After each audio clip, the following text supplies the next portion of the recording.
You are now listening to the Someone's Favorite Productions podcast network. What happens when the brain trust of Antenna Releasing and Deaf Crocodile join forces to create a space catering to the most ardent physical media-focused cinephiles? Adventures in Analog. That's what. A brand new physical media fulfillment center, video storefront, and microcinema located in Lee Summit, Missouri, just outside of Kansas City in the Kansas City metro area. The back room of the facilities will consist of a fulfillment center for all Deaf Crocodile and Antenna Releasing titles and merchandise. The front will consist of a physical media lover's dream. Discs galore, merchandise, film ephemera, and a microcinema where we'll be showing some of the coolest titles from Antenna Releasing, Deaf Crocodile, TerraVision, New Wave Video, and more. It's your one-stop shop for celebrating your love of film with folks who get it. If you are looking to help support, the time for that is now. We are currently running a Kickstarter campaign until the end of August to raise startup costs to make the space amazing. We have perks on our campaign that you can choose from that will be able to get you one-of-a-kind items like autographed original pieces of art, your name emblazoned on a wall, your ability to name a chair in the microcinema, and so much more. Check out the perks today and donate if you're able.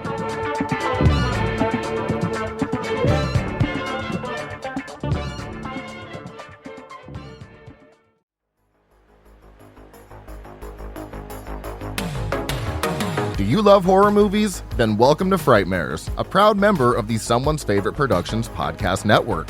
I'm your host, Austin, and every week myself and a co-host will dive into the world of horror, from legendary classics to hidden deep cuts you might have missed. We kick things off with the latest horror watches, break down the IMDb stats, and take you through a full in-depth review of the movie. Expect behind-the-scenes fun facts, ridiculous audience reviews, and plenty of laughs along the way.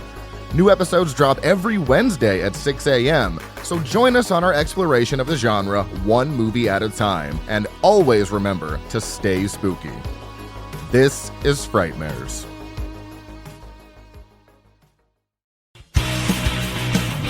Hello there, and welcome back. What is this place? Disconnected. Disconnected. Disconnected. Disconnected. Disconnected. Disconnected. Disconnected. Disconnected. Disconnected. Disconnected. Disconnected. Disconnected. Disconnected. Disconnected. I'm starting to feel disconnected. You have reached a number that has been disconnected. Hello, everybody. Welcome to another live Thursday. Let me bring this down a little bit. I've not been here in a couple weeks, and my guest here has not been here in a couple months, maybe a year, maybe a little more. My friend, Mr. Planet Mondo, who is the artist for the cover for every issue of the Physical Media Advocate. Welcome, sir. How are you? Yes, sir. Pleasure to be here as always. I don't know how long it's been. I don't think it's been quite a year. I don't know. Not. I don't think it's been a year, man. My timing is off though. Like same.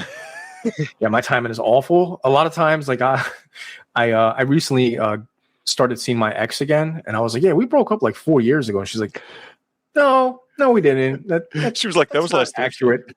Yeah, it's not accurate at all. It's about like a year and a half ago.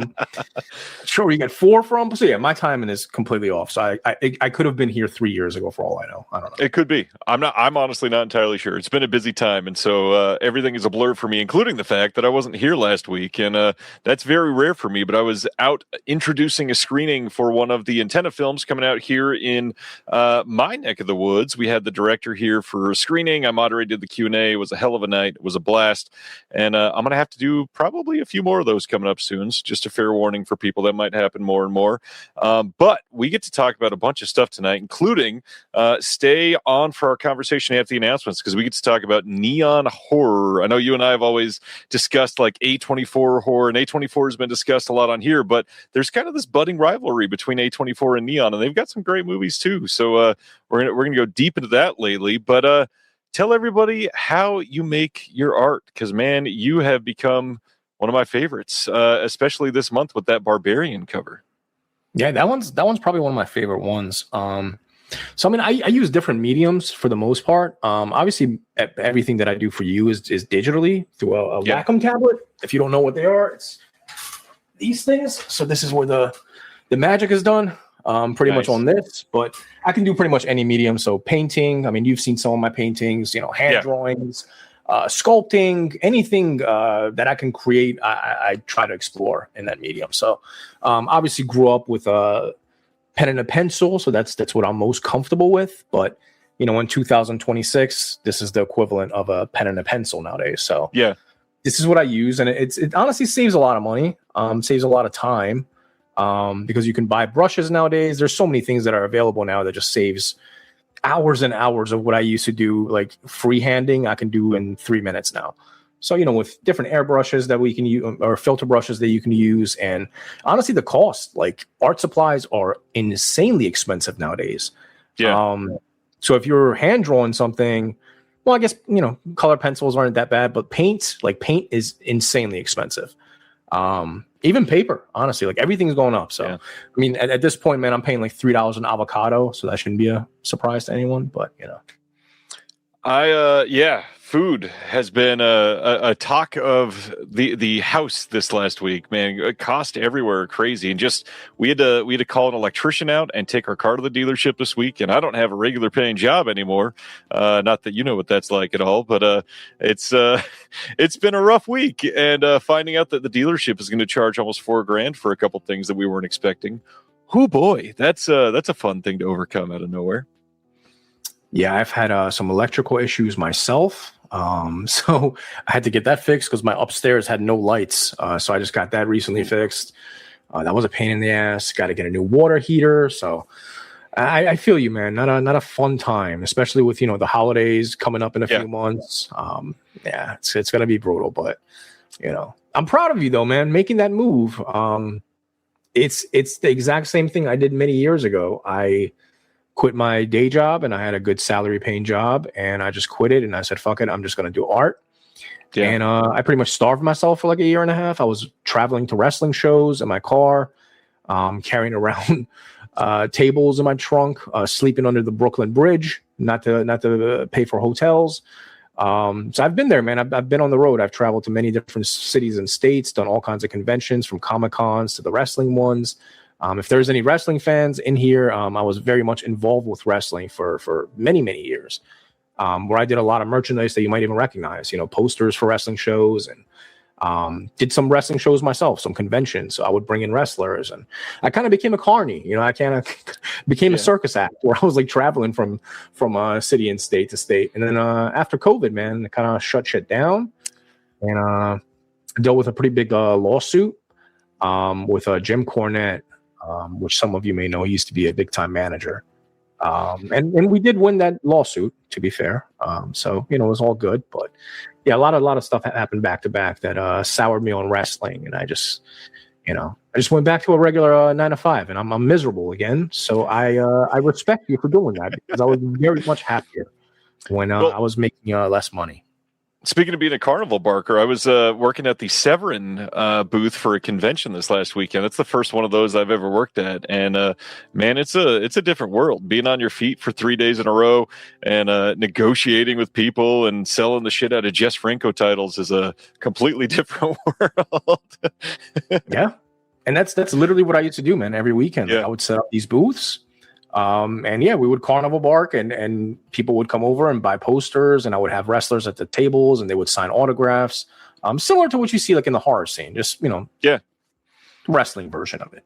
So yeah, hell of a time, man. Imagine traveling with wrestlers from state to state and sharing cars with them. So I've tons of stories that I probably should not be talking about, but I've seen some shit. It's been years since I've listened to it, but am I not remembering you did a wrestling podcast too for a while, right? Yeah, I did a wrestling podcast for 6 years. I did a wrestling podcast for 6 years. I currently do another podcast now that I never talk about it, honestly. I actually never plug it.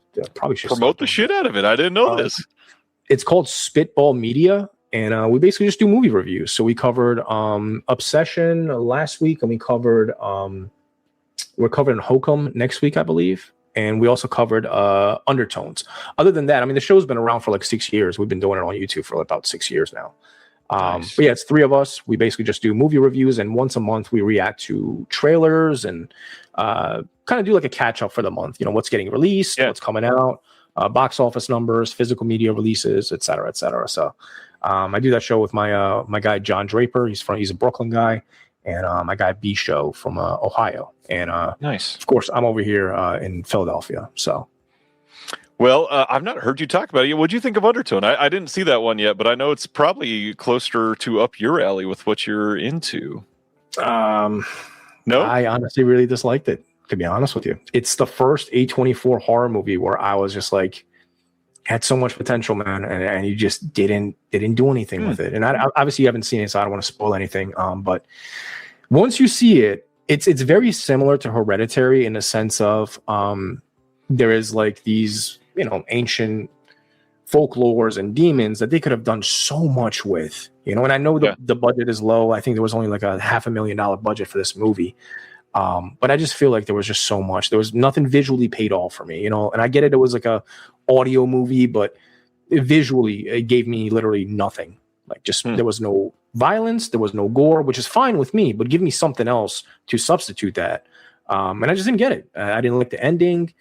So yeah, hopefully once you watch it, maybe we can kind of revisit it. But I really think that was a miss for A24, I was intrigued by the premise, but I could kind of see the disappointment coming. There's so many audio mediums that it's a film. People are expecting something entirely different when you walk into that, and you got to deliver visually. In fact, there's maybe I shouldn't say anything about it, but there's a movie that is doing the festival rounds right now that we went back and forth on of should we consider it, and ultimately I think we are going to pass. So I don't mind saying it very much, but basically about 40% of the film is just a full black screen, and it's a found footage movie that is basically like based on where these people are walking, you are not able to see certain things, and it's all filmed on a phone because of course they got to go super low budget, and basically the wherever they're around is causing their phone to go in and out.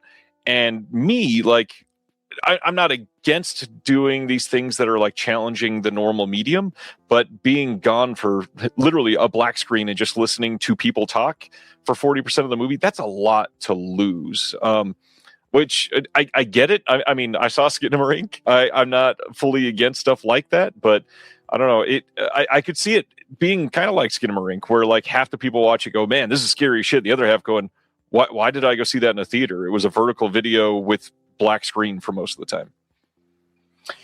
Yeah, I would honestly compare it to the Blair Witch, and not in a good way, because the Blair Witch I felt like deserved the ending that it had. I didn't need to see anything. I didn't need you to show me the witch. You deserve that. You that setting that they said, man, that they set the tone for that. It gave me a heart attack when I watched it when I was like fucking 12 or 13 or whatever. This movie was very similar as far as like the approach, but I feel like they don't have that leeway with me yet, man. This is not the Blair Witch, And I do want to answer one question. I saw somebody mention something in the chat. Oh, Bilali says he's a Cornette Experience listener, and he totally remembers that whole lawsuit. Jim Cornette did cover that on his podcast for many months. I was actually supposed to be a guest on his show after the whole deal was done, because he actually ended up paying me. Nice. He sued me, and then he ended up having to pay me, which is funny. But yeah, it never happened. But shout out to Jim Cornette, man. We squashed it. I did speak to him many times. There's no heat between us. But yeah, wrestling is a weird world, man. It's a fucking don't meet your heroes. All the people that I used to play with their action figures, I ended up doing t-shirt designs for them and all kinds of shit, and I ended up hating all of them. So yeah, don't meet the people that you idolized and you bought their action figures when you were 7 years old and playing with it in Iran. Because again, I was born in Iran. I never imagined meeting any of these people. Like I would get my action figures from England. Because my family was in England at the time. It's just funny how it comes in full circle. But left a bad taste in my mouth. But you never know, man. Well, to finalize the finishing move on the wrestling conversation, Gentry wants to know what's your favorite finishing move. I used to love the Canadian Destroyer.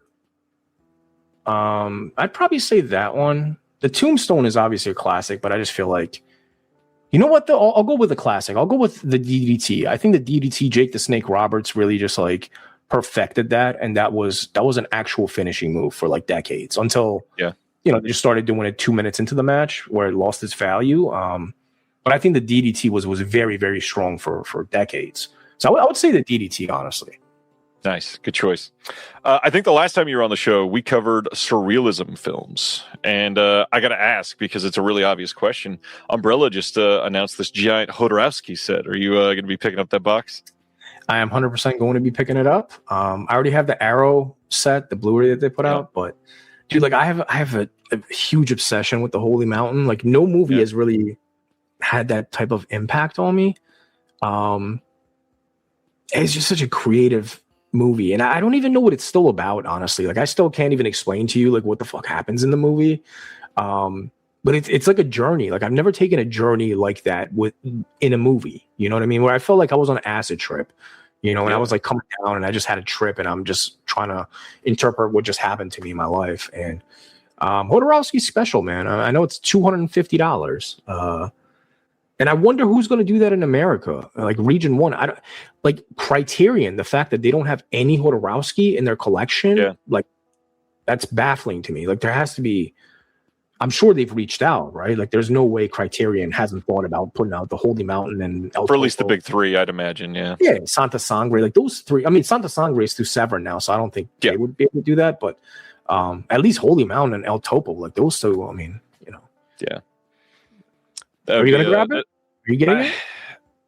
I'm considering it. It's just expensive, and I as much as I'd love to, I just don't have the time to watch right now. I'm hardly buying anything. I say that, and we're about to talk about pickups, and I've got like 5 big ones, but it's only because I've got 2 weeks of pickups to talk about. So it's not that much coming in through the doors nowadays. But the big thing is the releases. I mean, they're just getting announced so many right now. I mean, who would start a company this year releasing new hardware and physical media? I mean, that'd be a stupid thing to do.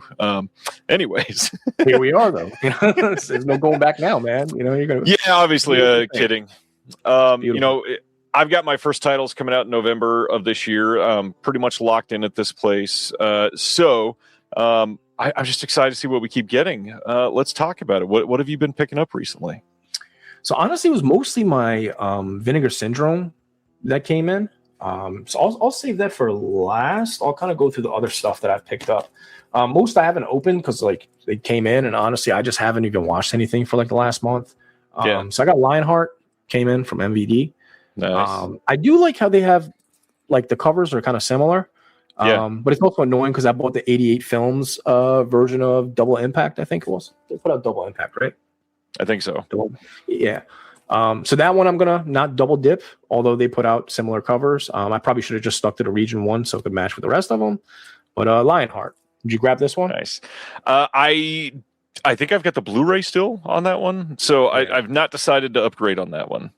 But considering it, I mean, I honestly don't even think I've seen that one. But I've never been a big Van Damme person, and I hear that's one of the better ones. Yeah.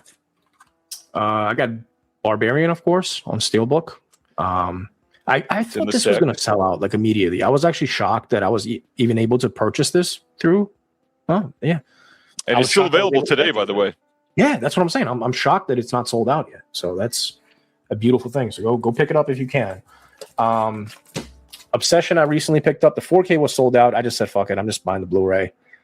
Honestly, I wasn't that crazy about this movie either. People might hate me for it, man. Like, it was a really good movie. Don't get me wrong. It just didn't move me the way like a Hereditary did. You know what I mean? Yeah. Like people were saying this is like, it didn't really move the needle that much for me. I thought it was a good movie, but nothing that really. It would probably make my top 5. I wouldn't put it in my number 1 or top 3. Hokum, I have not watched this yet. Hopefully it's good. I know we're going to get into Neon later. I have not seen this. I have seen Caveat, and what was the other one that he put out? I always forget these. It starts with an O, right? Anyway, you guys know what I'm talking about. I've seen his previous 2 movies. Hokum, I have not seen. But looking forward to this one. I'm a big fan of Neon, and the director, he's put out some really good stuff. So big fan. Oddity. That's the other one. Oddity. Exactly. Yeah. Super random. I actually ordered this by accident. And it was too late to cancel it, so I just received it, and I'm okay with it because I love Hanna-Barbera. I meant to put this in my wish list. I got McGill Gorilla. I meant to put this in my wish list, and I added it because you know how Amazon, if you already have a delivery coming, they have the button where you can just press add to delivery, and it just automatically orders it. I hit the wrong thing, and I meant to put add in cart so I could save it for later, and I just put add delivery. Showed up at my house. Not really. Not really. I mean, this is like $33. I think it was $30-some. So funny enough, I just got mine in too, and there was a regional coupon in this part of the country. I got this thing for like 17. So much better price. Damn it! I just paid like $30-some for this for no reason, by accident too. I didn't even want it right now. And then I got an Orbit order, which I pretty much ordered all my arrows from there. So I got Nice. Wake and Fright. Ooh, good movie. Never seen this. I've heard about the kangaroo scene, man. Dude, I'm a huge animal lover. Like I can watch anything happen in movies, and I don't care.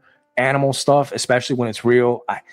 I'm gonna watch it, but I know I'm gonna have a rough weekend when I watch this because I mean, from what I hear, it's pretty lengthy too, right? It's like a 5-minute segment where they're just killing kangaroos. Yeah, it's not easy to watch. Yeah. And the whole movie feels gross. Like even calling it a fever dream is a little too on the nose because it's like one of the sweatiest movies ever made. But it's very good. It is still a very good movie.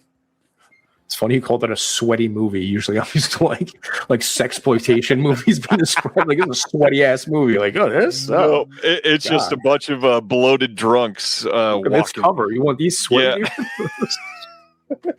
Not selling me on this movie, man. I don't even want to watch it anymore. I might return it. Even Colt in the chat. So many evil, sweaty men. Oh God, it's a bad combo.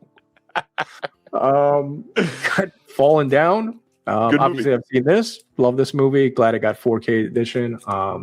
Arrow's been killing it, man. Arrow has, and you know what? I'm so happy because there was certain Kino titles that they put out that I missed out. For example, Monster Squad and To Live and Die in LA. I missed out on the slips. And I'm a slip guy. Like it's not do or die for me, but if I can get it with the slip, I'd prefer to have the slip on there. So I waited out on those because I remember Arrow put out like a little trailer about a year ago where they teased that they're going to be putting out To Live and Die for. So I was like, okay, so they might be putting out Monster Squad. They might have some of these other titles. So I just waited out, and I'm glad I did because I did pre-order Monster Squad and Live and Die in LA. Nice. I've actually never seen this. Never seen it. It's a great movie. Never seen Very 80s, but very good movie. Seen most Friedkin movies, but for some reason that one never seen it. Troy, of course, had to grab this one. This was quite expensive though. I don't know why it was so expensive. I didn't get this one from Orbit. I got this from Amazon. I think it's 3 discs, 40. If I remember right. Oh, 40. Yeah, they charged me $40 for this.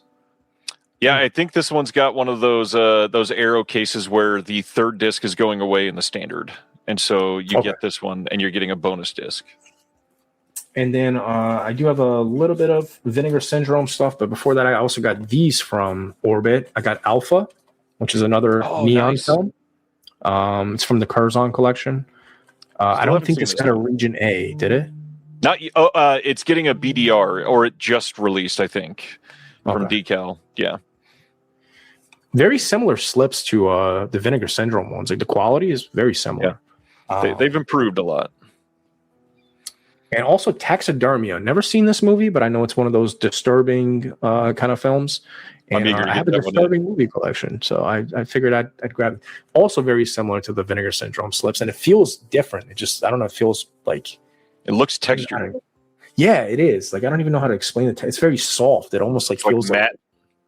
Yeah, it's matte. It's got a matte finish, but I don't know how to explain it, man. It's weird, but it's a beautiful slip though. But I doubt this is gonna get like a Region A. It's not really like a well-known movie, but yeah, especially after basically Radiance or their partner label putting it out. I kind of don't really expect somebody else to try to compete with that. We'll see. Oh, so this is Radiance's partner label? It's one of their hosted labels, yeah. Okay, gotcha. Have you seen this movie? Not yet. That was, I think, honestly, the first time I'd heard of it is when they announced it. I'm very curious to check this one out because some of the comments I got, people were like, that is a masterpiece, and I can still not recommend it to most people. And I was like, man, me and 20 of my friends are going to love that movie then. Yeah, I know the movie starts out with a dude with a boner, and he lights his penis on fire. So, or I think he has like fireworks blown out of his dick or something happening with his dick and fire and a boner.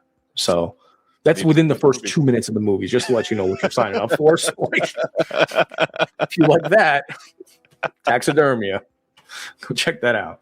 And then I'll real quickly go through my Vinegar Syndrome, Faces of Death. Again, animal cruelty stuff. Like it's one of those things, man. It's like a sickness.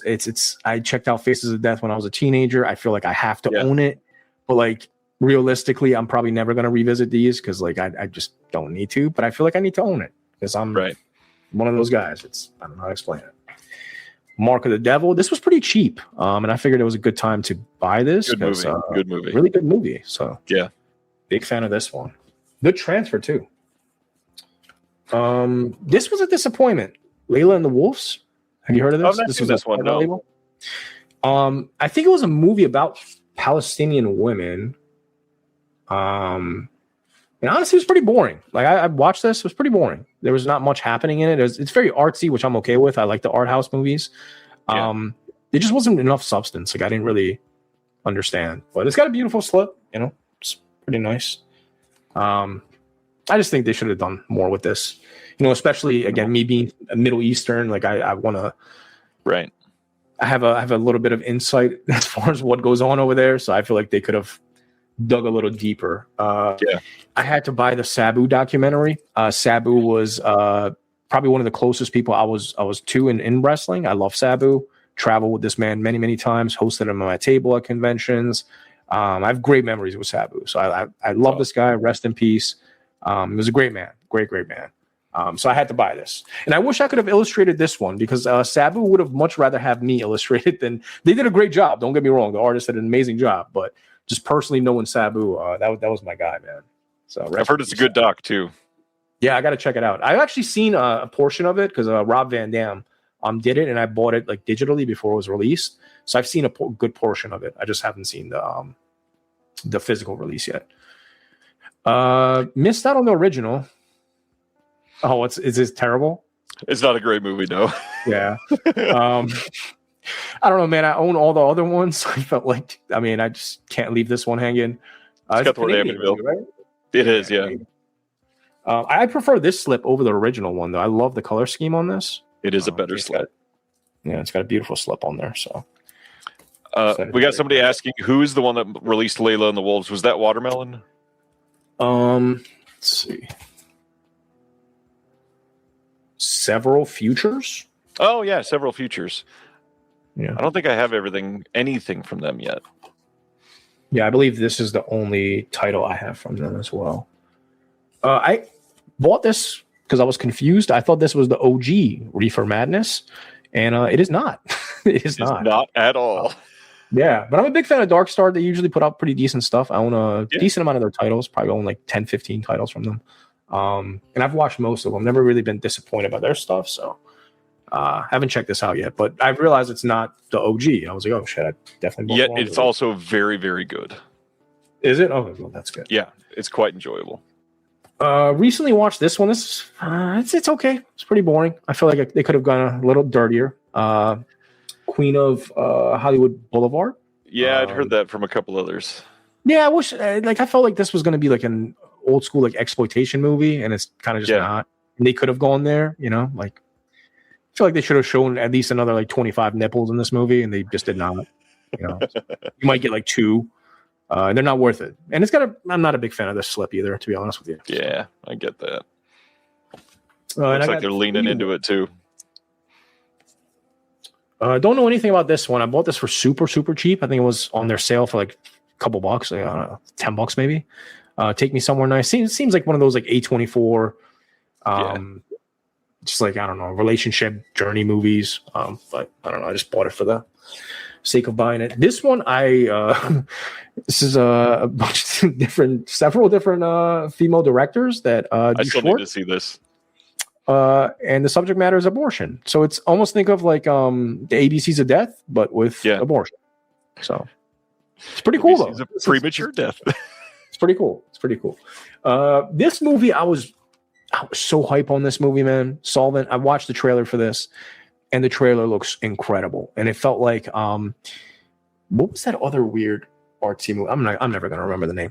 But anyway, it's it's like halfway found footage, halfway like art house ish. So it's like a weird mixture, and it's like an experimental movie, which I'm super into. Again, Nice. This movie let me down, man. It didn't really show me anything.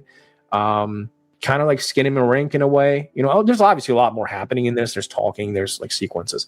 There's characters, people, a plot line. There's like things happening. Just wish more would have happened, because Right. finding this like underground Nazi torture chamber. Like I was like, oh shit, that they could get so weird with that, and then they just like didn't. And yeah, that's the last one. Solvent, not a bad movie. I just expected so much more because the trailer looked really, really good, but it is what it is. Okay, those are my pickups, mostly Vinegar Syndrome. Amazing. I've got since you shared Barbarian, I've got 4 left. I from Imprint got in their newest Shaw Brothers horror. This is the one with Black Magic 2, and the Mighty Peking Man. And I just love what they're putting together on some of these releases. And then to go with that, their John Woo releases and their Golden Princess titles are all very impressive. What's crazy is this box is small for an Imprint release, but it is so heavy because it's a steelbook and a book on the inside. And so it is like a brick of a box on this thing. I really, really appreciate their presentation on these, and I believe the scans are all the same as the Arrow releases that I've at least been able to notice so far. Obviously, Arrow is doing a little bit more cleanup. We've talked about this. Shout is releasing theirs, and then Arrow is refining the Shout release to be a little bit better afterwards. And so I'm stoked to be able to get a lot of the Arrow ones, like this one, which just came in. Bullet in the Head, the John Woo title I've been most anticipating. I've never seen this one at all. And there's a bunch of people that think this is the best John Woo of the big action titles. And so very excited about this one to finally be able to see it. And then the other one that I never saw and just got in from Lionsgate Limited, Sing Street. I've heard so many great things about this and kind of really like this presentation. It's a hard little slip release, and then they've got a booklet. The only thing I don't love, it's a digipack on the inside instead of a case or something else like that. But you do get a digital copy, and I'm glad that it's protected in the hard case instead of like their random. They've done a few releases that are just these flimsy ass, like the what am I thinking of? The House Guest or Housemaiden, whatever it was called. That came as literally just like a flimsy piece of crap flipper that was awful. I wish that it was better put together and protected in some ways. Let's see. Nice shiny Imprint box sets. Yes. You said you've not been watching much for the last month. What have you been watching? Anything you want to hype up or talk about? Speaking of Imprint, though, before we get into that, I do have an Imprint on the way from Orbit, which is the Tintin collection, which I grew up on. I'm so fucking excited for that, dude. I got it here too. Do you? Oh my god, dude! Look, can I see what it looks like? Yes. Oh, I'm so excited. I should have it by either tomorrow or Saturday. I am so excited for it. I forgot you love animation like me, or I would have hyped that one up.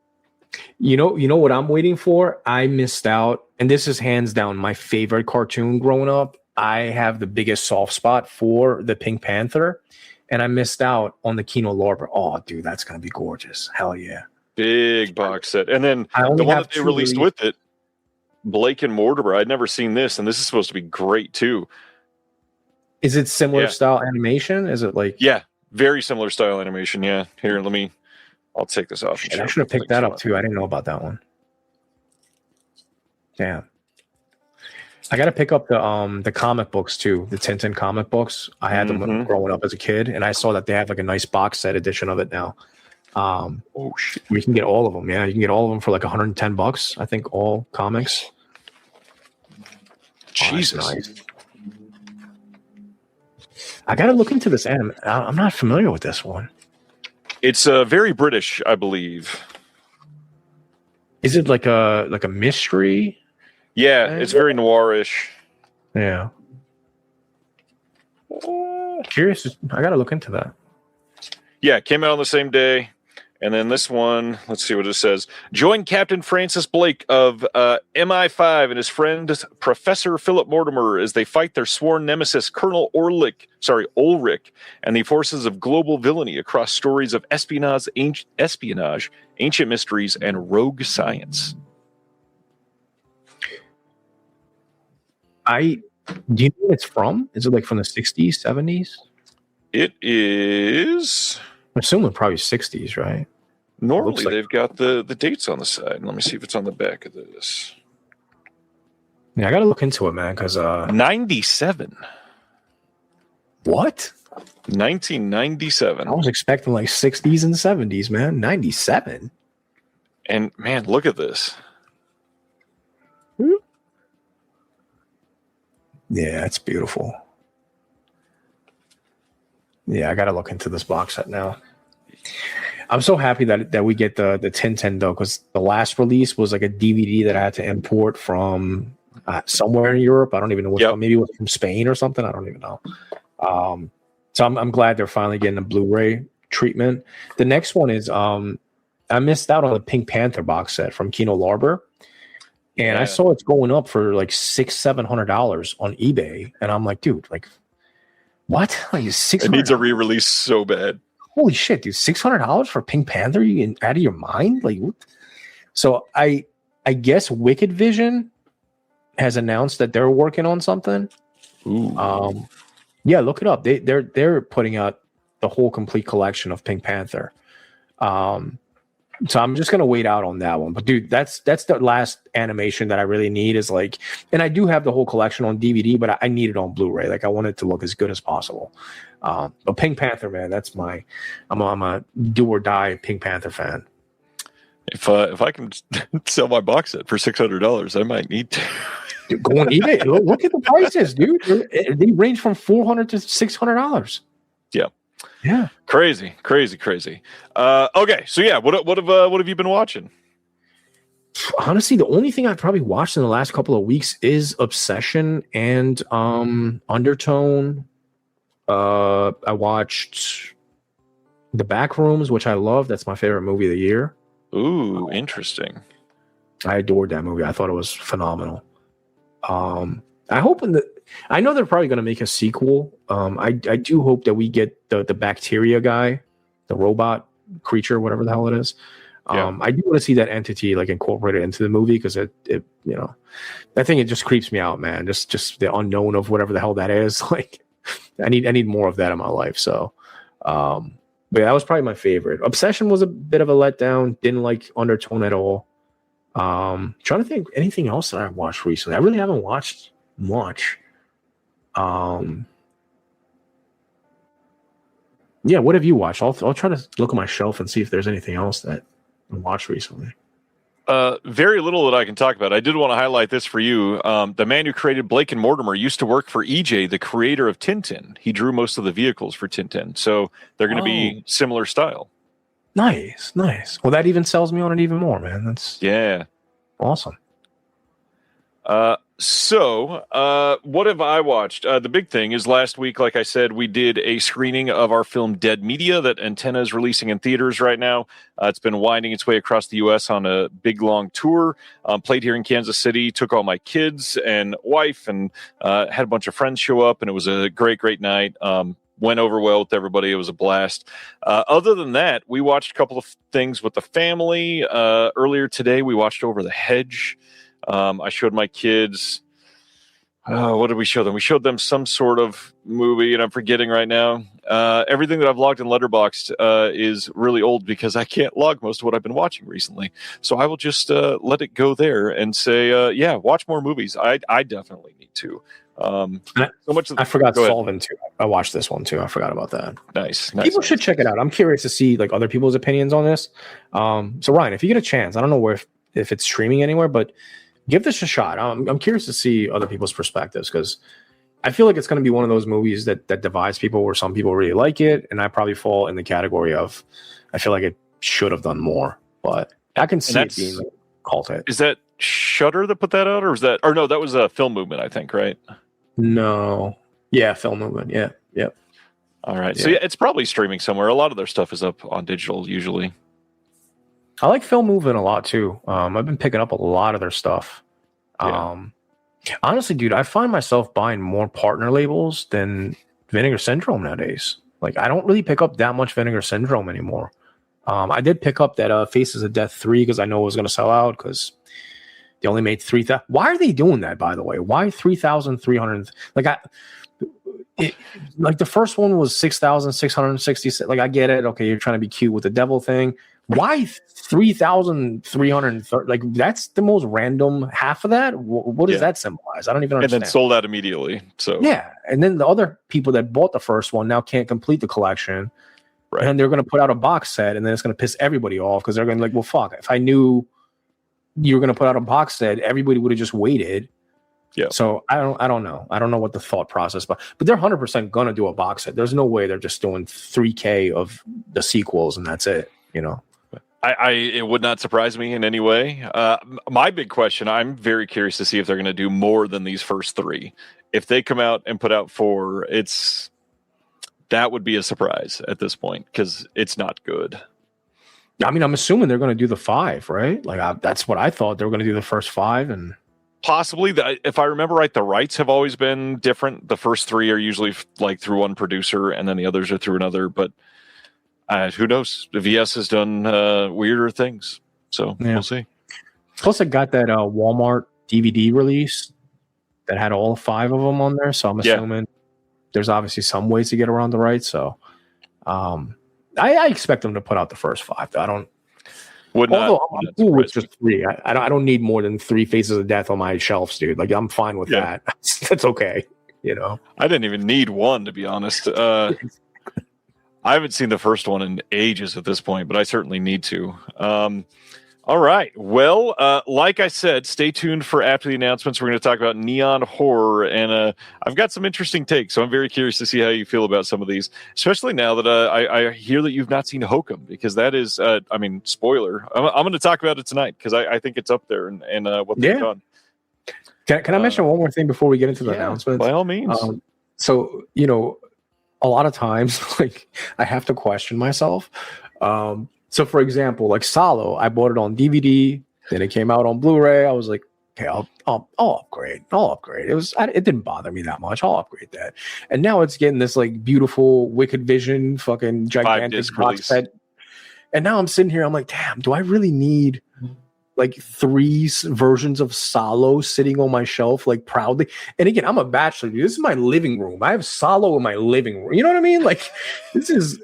You're walking into the Cannibal Holocaust, Salo, like all this shit in my living room. So I'm like, I don't know if I should have 3 versions of Salo waving proudly as soon as you walk into my house. I don't know if that's I don't know. Am I weird for that? No. To make you feel better about it, possibly, and make you go, damn it, maybe I should. I have, man, this is a weird sentence to say on this show. I have 250 copies of that deluxe edition of Salo showing up to my house in the next couple of days because I'm helping Wicked Vision with the U.S. distribution of that release. Oh, man. Dude, take a selfie with 250 Salos at the house. What a photo op that is, man. Holy shit. Yeah, wow. If you bought Wicked Vision's release of Salo direct from them, it is shipping from my house in the next 10 days, probably. Shit, I wish I did, man. I would have told. I was waiting. I thought Orbit or somebody else was going to get it. I was like, oh, I'll just get it. No, I guess they didn't. I didn't see it on. Nope. He decided not to go through any of the third-party retailers yet to see if he could sell out on his own. But yeah, they are coming here, and we're going to be shipping them out like crazy. Yeah, I saw one of the covers was still available. I was on their website today to see if the Pink Panther thing was happening. Yeah, and I saw Salo was still on there. So I don't know, man. I might be ordering one of those. I might have to swallow my pride and get it. The fact that everything on there is English friendly except for the DVD is kind of amazing. A lot of German companies don't go through the trouble of that, but he, at this point, he basically said it was going to be too much to subtitle because it's basically just a German lecture of people talking over each other. And so the subtitling would be a mess. And so I totally understand why, but to get everything else, that's kind of amazing. Like, even if you buy it, you get the booklet as a PDF version and all in English. So you can listen and watch and ingest everything that you're purchasing. So, I mean, honestly, if you're going to buy a German release, this is a pretty damn good one to get. I mean, I lived in Germany for a couple of years. So I don't mind German releases. I don't fully understand it, but I'm trying to get more German releases just so I can relearn the language essentially. Nice.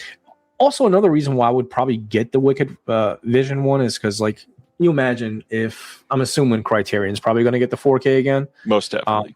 It's going to look exactly identical to their DVD and Blu-ray. Like, do I really need 3 copies of the? Right.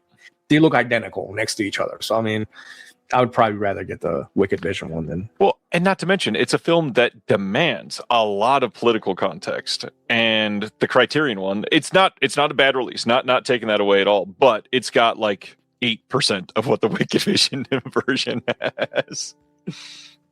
I like the cover too. One of the covers is really cool. I like the cover a lot, you know.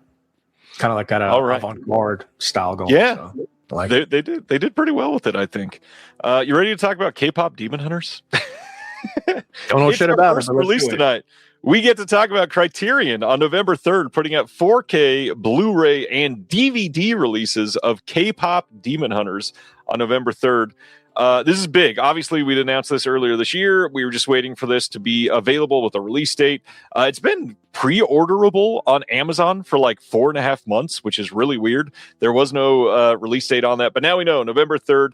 Brand new 4K digital master because it's a brand new movie approved by the directors. You've got a full feature-length animatic with a new introduction by Kang and Applehans, the directors.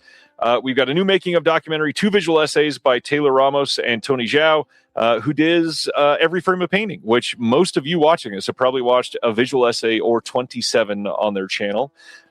We've got lyric videos, trailer, English subtitles, collectible postcards, which with original illustrations by artists who worked on the film, and an essay by Karen Hahn.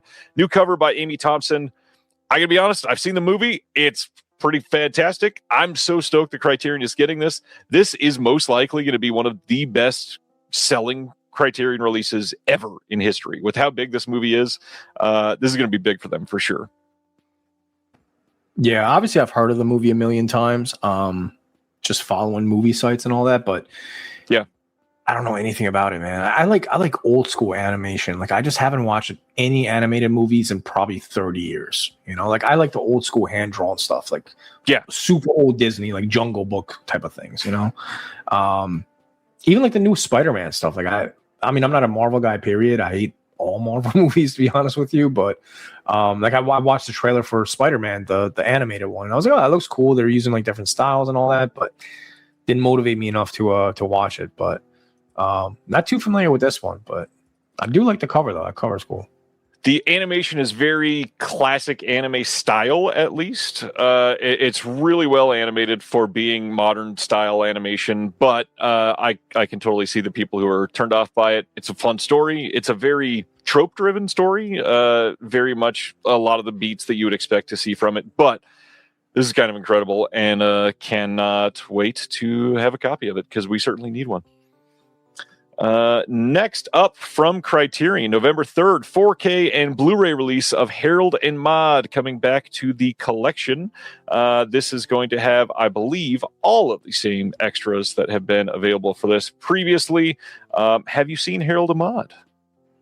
I have not, but I'm in love with that cover though. I know it's very simplistic. It's very deep though. I like the concept of it. It is, like this movie? Is it something that I should be checking out? I mean, honestly, you probably would like this movie. I don't think it'd be top 10 of yours of all time, but wonderful by Hal Ashby, and Bud Cort's amazing in this. Ruth Gordon is great. It's an interesting story for sure. When is it from? This is from 1971.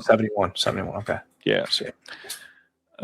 Next from Criterion, one that I'm very excited by. November 10th, 4K and Blu-ray releases coming of 2006's Marie Antoinette. This from Sofia Coppola, starring Kirsten Dunst. And this is going to be a luscious 4K.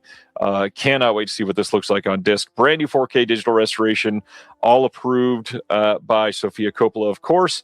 You got a 4K disc of the movie with Dolby Vision and one Blu-ray with the film and special features. New interview with Sofia Coppola. New selected scene commentary with Kirsten Dunst. We've got a new program with interviews with a handful of people associated with it. There's a parody short with Jason Schwartzman as Louis XVI, some deleted scenes, music video for Phoenix's Run, Run, Run, and then an essay by Claire Marie Healy. Another one, I have to own this. Have you seen this one? I have seen it about 15 years ago. This is a movie I would definitely want to rewatch, and I can imagine it looking phenomenal on 4K. Just because, like, when I watched it, I was in my early 20s, so I didn't really appreciate it the way I would now. But this is definitely something I would buy during the next sale. Nice. So yeah, I am familiar with this one though. Stoked this is getting a release. Sofia Coppola, kind of always amazing. Next, November 10th, 4K and Blu-ray releases of Shoot the Piano Player from Francois Truffaut. This is from 1960. Going to be giving up my cinephile card here again. I don't think I've ever seen a Truffaut film, ever. And I've heard this is a pretty good one to start with. I probably should. This has a commentary with Peter Brunette and Annette Insdorf. We got an intro by Noah Baumbach on this. Some interviews on here, archival interviews. We've got the music of George Del Rue, an illustrated audio essay, episode of the Criterion Channel series, Observations on Film Art, featuring the scholar Jeff Smith. There's a screen test and an essay by Kent Jones, interview with Truffaut, and reflection by the director on Anzavur and Dubois. That is all that's on here. This is a quite minimalistic cover for them as well. It might be my favorite cover so far, though, to be honest with you. It's good. I don't like the background texture. I actually hate the background, but the actual illustration, absolutely love it. Don't particularly like the font style either. I don't think it matches with the rest. But Criterion, man, I know a lot of people. I shouldn't say a lot of people, because most people do like their art. They're probably my favorite label when it comes to covers. Just because they're so different. Like every cover, they work with so many artists. Yeah. That you don't see the same style again and again. Like with Vinegar Syndrome, like I can tell, oh, okay, this guy did the same thing. This guy is doing this. This guy's going to be around for 6 months. So this is the style that we're going to get for the next 6 months with slip covers. Usually with labels, you can kind of see which artists are using. But with Criterion, man, I'm always surprised because they just look so different every single time. Right. I got to ask on that front. Are you paying attention to Deaf Crocodile and Radiance? Because they've got my vote for art all the time. Yeah, Deaf Crocodile. Again, I know I'm not just saying this because you're connected to him, but even before you were, remember when I reached out to you, I was like, yo, man, like I've been collecting all their stuff. There's 2 releases that I missed out on. Is there any way I can find these releases? So Deaf Crocodile, definitely, especially when like out of the Vinegar Syndrome site, like they were definitely my favorite partner label like ever to come through the website. Yeah. So yeah, Deaf Crocodile, Radiance. I like the covers. I wouldn't put it up there as like some of the better ones though. Part it's just images. They're not really like illustrations. A lot of them are, yeah. Can't really fault you there. That is true. Your mic went out too. It's using your desktop mic now, I think. Weird. Yeah, you sound different. I'm gonna refresh. Hang out for a moment. Yeah, no worries. Yeah, Criterion is definitely hands down one of my favorites. I think they also just do like I love like Salvador Dali and like the avant-garde movement and all that stuff. So any kind of like surrealism incorporated into art covers, I'm a sucker for those. So Criterion 100% gets my vote. I don't have that many Criterions. Like this is my Criterion shelf. That's all I have as far as Criterions. Obviously like my boutique stuff is over there, but Criterion wise, that's pretty much all I have right at the top. I don't have too many Criterions. Hopefully that's better. You sound the same. I don't know what happened, but I mean you sound fine. I can hear you. Or is it just me? Maybe somebody in the chat room. Could somebody confirm? Does he sound different? Or am I just losing my mind? Either way, I hope not. I mean, all you right. sound fine though. We can hear you. You sound fine. It just sounds different. All right. Sharing my screen again then. So that is Truffaut. Going to our next one. Wild at Heart, the David Lynch film that people have been asking to get re-released for a while because this one had a print from Shout a long time ago. November 17th, we're getting a 4K and Blu-ray release from Criterion. This is a big deal. I really, really enjoy this movie. This is the Laura Dern and Nicolas Cage starring film. Brand new 4K digital restoration of the unrated international version, supervised by the DP and approved by the Lynch estate. This is going to have the 2.0 surround and the alternate 5.1 surround mix, newly created from the original 35 millimeter elements.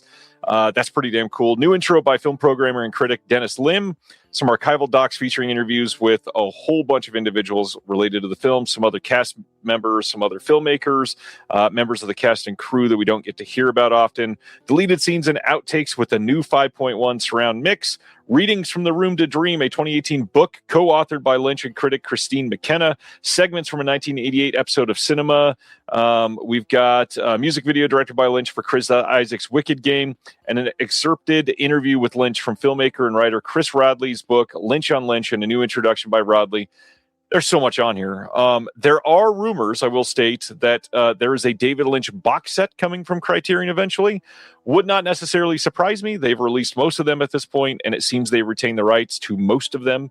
The only one that we would be surprised to see is possibly A Straight Story, and then the other big one would be Dune, because Arrow released that at one point. But it's been some years now. Would not necessarily be a shock if Criterion put that out. They would make their money back immediately on that.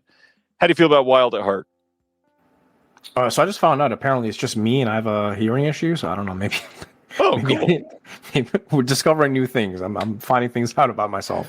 Apparently Amazing. I cannot hear. Big fan of Wild at Heart. I do own the Shout Select version. Yep. However, I 100% will upgrade. I'm a big Lynch fan, man. I grew up on Lynch. Like that was one of the big people that kind of, him and David Cronenberg were kind of the two that got me into, I guess, like, I don't know, like more underground films and opened my mind up to films in general. But, you know, to be honest with you, man, I would probably pick up a David Lynch box set. I own all of those. But I kind of anticipate Criterion to do that, similar to like the Stanley Kubrick thing, right? Like I own all the Kubrick editions, but as soon as during the next sale, I'm getting that box set, dude. I need it on this shelf. I have the perfect spot for it. I already know where it's gonna go. I can see David Lynch next to it. Would have loved if we could have got a David Cronenberg box set, but I think he's got entirely too many movies and he's still active, and so that's a little bit more complicated. But Willem Dafoe in this movie, dude, one of the creepiest characters I've ever seen in my life. I don't know why it creeped me out so much, but this movie like traumatized me when I saw Willem Dafoe in it. And I love the Wizard of Oz symbolism in there. Yeah. You know, so big fan of this movie. 100% will buy this during the next sale. I'm not going to pre-order it because, you know, I'm not insane, but, you know, we'll wait for the next sale. Yeah. RFV is pointing out that Imprint's release of Wild at Heart, that is in the neo-noir box set that they released, does have more special features than Criterion. Yes. It is also a Blu-ray and not a 4K, which this will be. So you got to pick your battles the way that you're going here, or like most Lynch fans, you'll probably buy both because that's what you do with Lynch stuff. And I did want to point out, just to shout out more Mondo stuff, you've done 2 different Lynch cover arts for the magazine so far, and one of them dedicated to Lynch specifically. Yeah. One of them was a half portrait of David Lynch, and half of it was Eraserhead. That was a very old piece, actually. That was from like 4 or 5 years ago that I did. And then, of course, the most recent one was Elephant Man. Would love to do a Wild at Heart when this comes out, possibly. So we'll see, man. We'll see if when this comes out. We'll see. That is November, and November is going to be, unfortunately, a themed issue, but it is a theme that you love, and so we'll get you something amazing on that cover art. Maybe I'll do a Wild at Heart anyway, and we could do an insert or something. Put it smaller there. I don't know.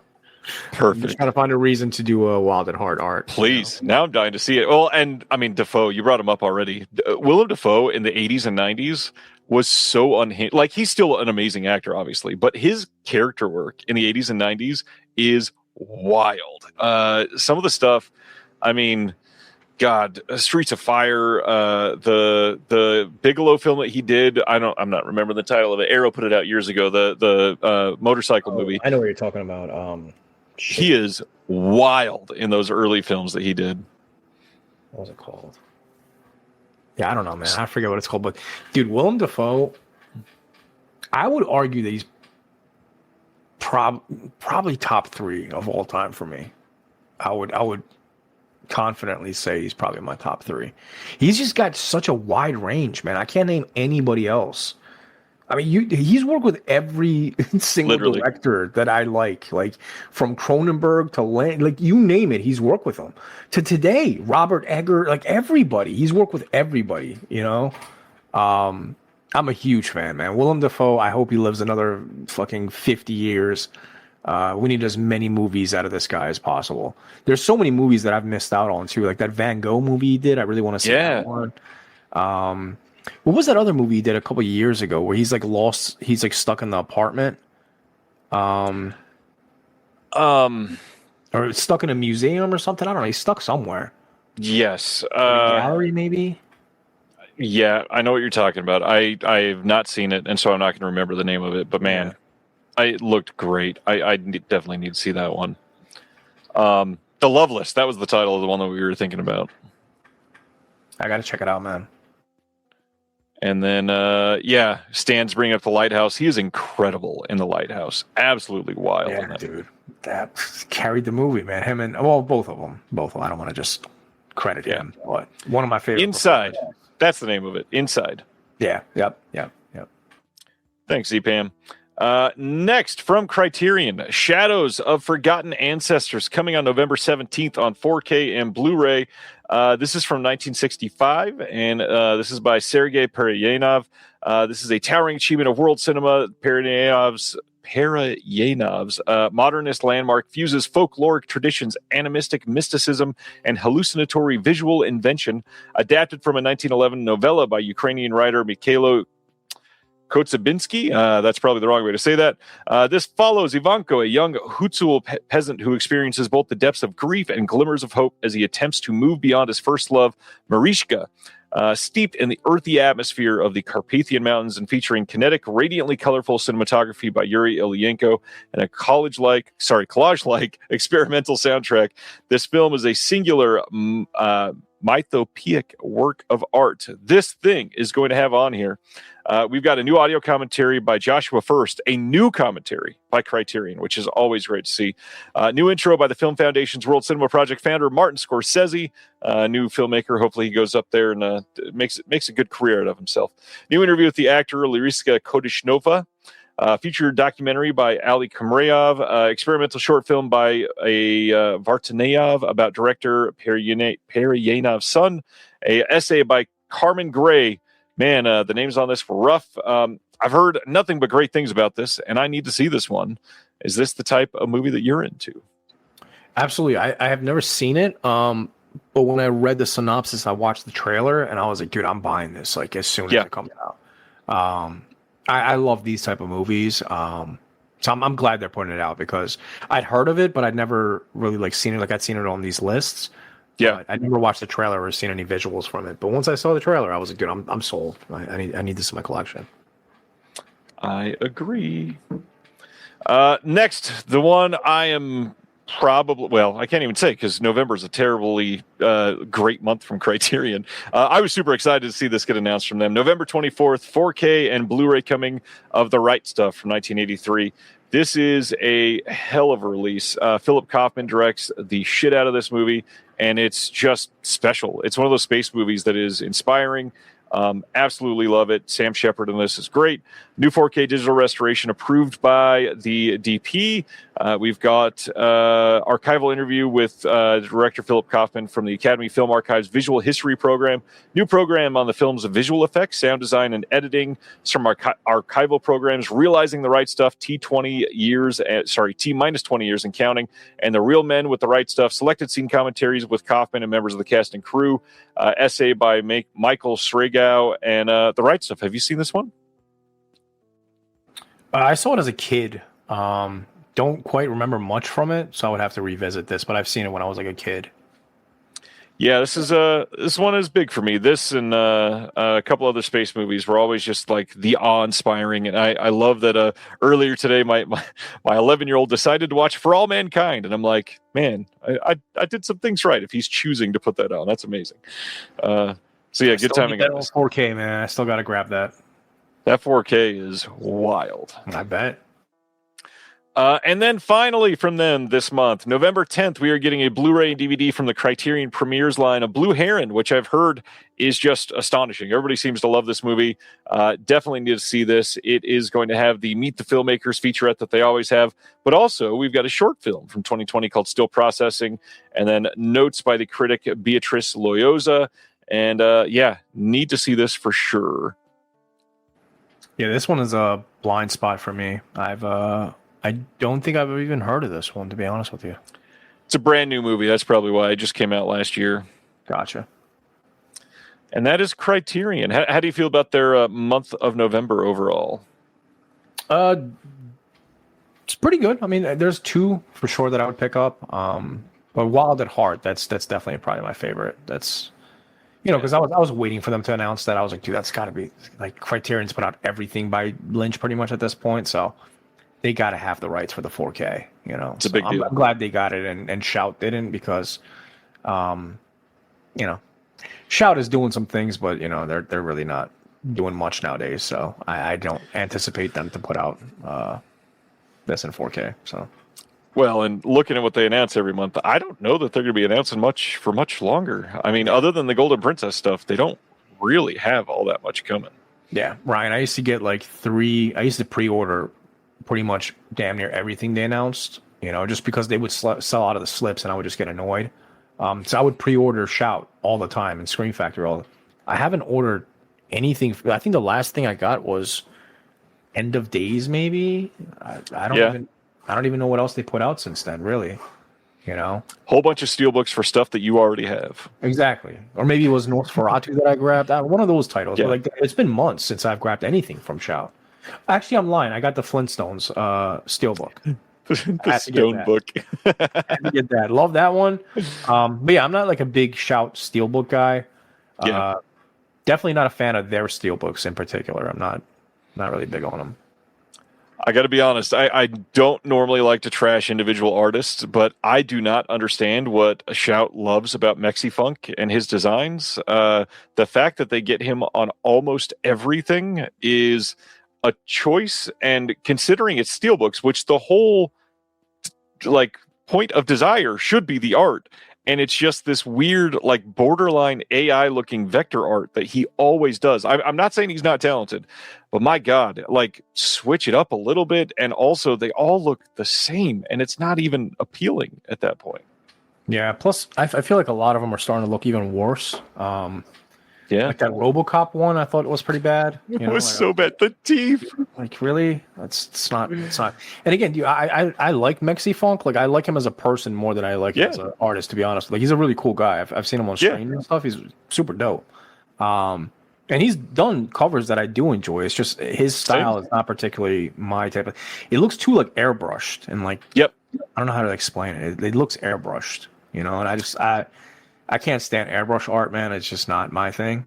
I like solid, bold line work and solid colors. Yeah. I don't really like. I call it comic noir. That's what I call it. That's what I call it. But yeah, I mean everybody's got their own style. But yeah, it's definitely not my thing. I would agree on the airbrush. I think we should have left that in the 1992 swap meets. Yeah.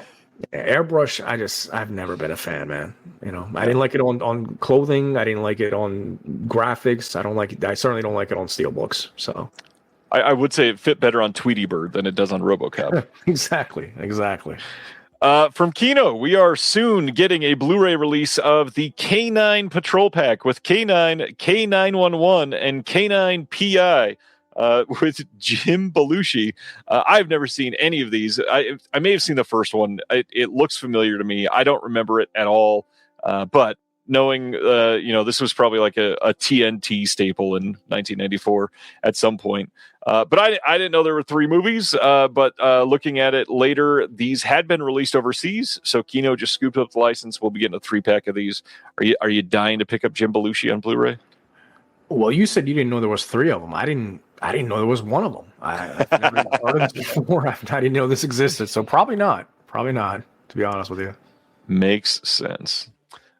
Next, we've got a 4K coming from Kino soon of Elmer Gantry from 1960.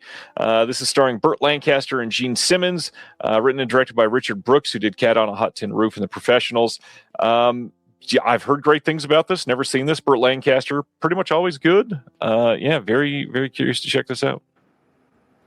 Yeah, I might get some shit for this, man. But I'm not a big like 60s horror. Like for some reason, 70s and above. Like 70s is probably my favorite. That's like the gold. I know most people love the 80s. 70s to me is like the golden era of creepy horror, where I generally feel discomfort.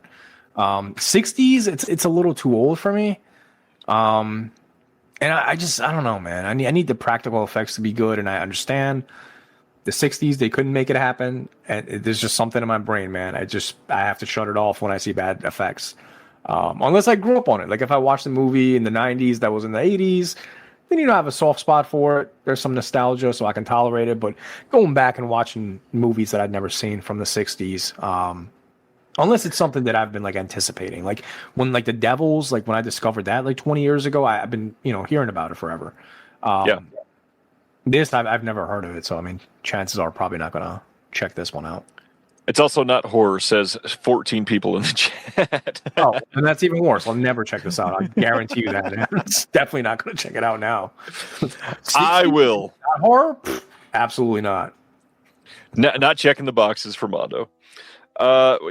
Is Thanksgiving checking the boxes? November 3rd, MVD Rewind is releasing Thanksgiving, and we'll talk about it in a second. Thanksgiving 3. These are from 2008 and 2012. And the tagline is "Gobble gobble, motherfucker." So there's that. Yeah. Yeah. Definitely knew the first one existed. Had no idea there's a third one. Didn't know there was a second one. There is no second one. So they just skipped. Is that like an inside joke? Kind of, yeah. We'll talk about that on the next one. So this says archival audio commentary with the creators from 2007. Another archival audio commentary with the creators from 2011. Behind the scenes with them from 2007, from when they recorded the commentary.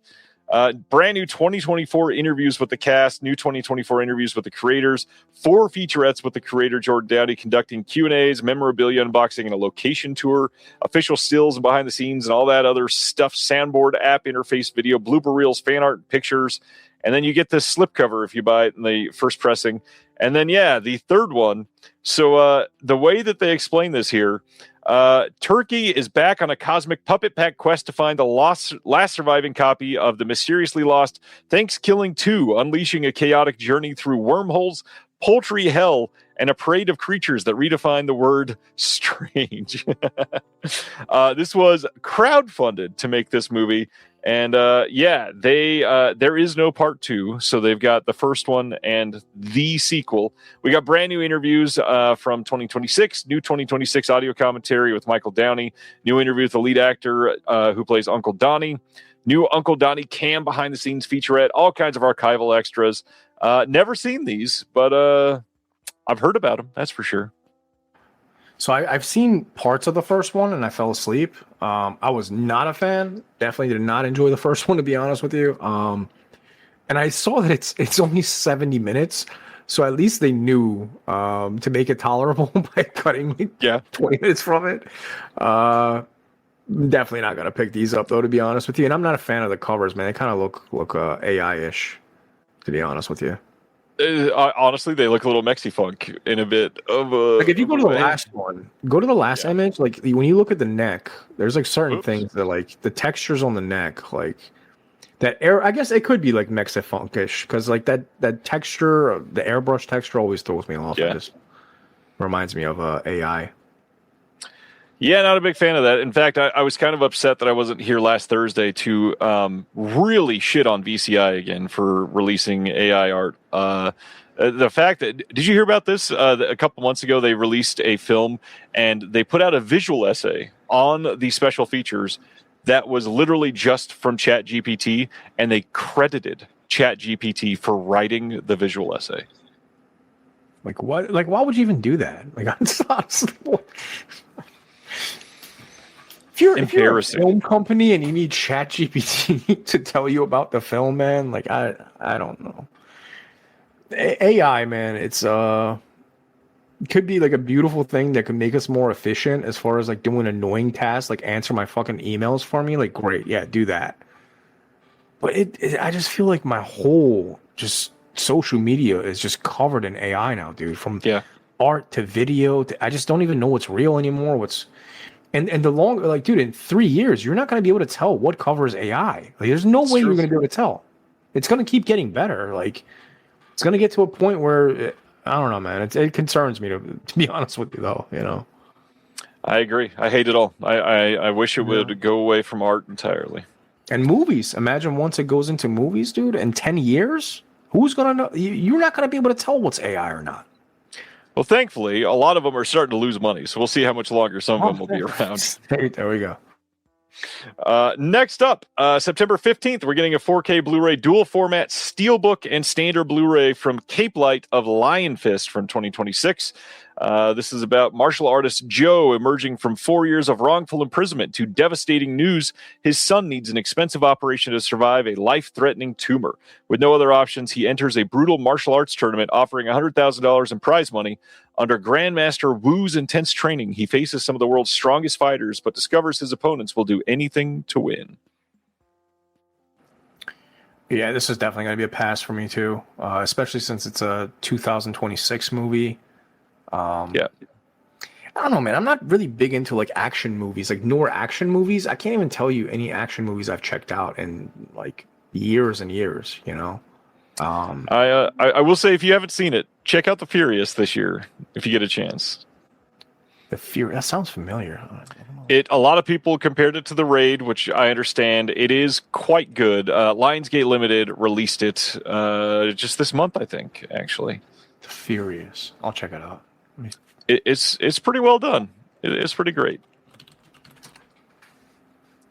Next up, September 7th on Blu-ray and DVD in the UK from Paramount is Mobland Season 1 from 2025.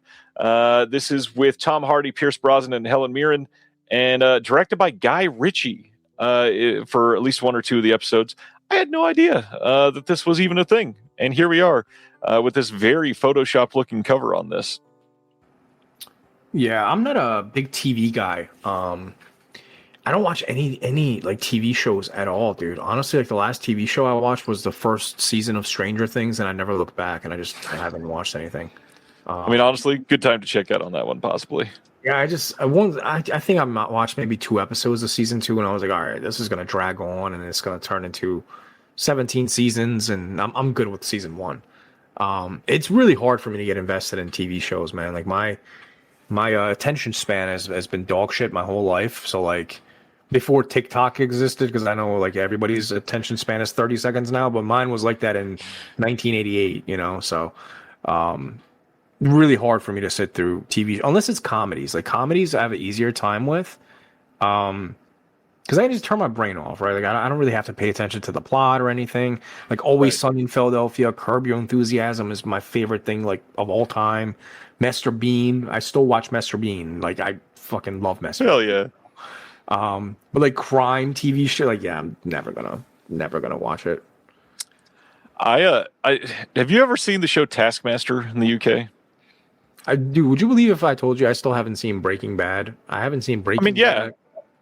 No, Walking Dead. I haven't seen any of these shows. Game of Thrones, just because they're shows. I'm just like, yeah, I'm never going to get. I've never seen Game of Thrones either. But the fact that you like Mr. Bean, it makes me think you might enjoy Taskmaster. That made me think it would be amazing to see Rowan Atkinson on Taskmaster. So Taskmaster is 5 comedians over in the UK that are placed in this house one at a time to do random off the wall tasks that are like throw this ball into this center little golf hole on a golfing green, but you can't go anywhere near the green, and the fastest to get in the hole wins.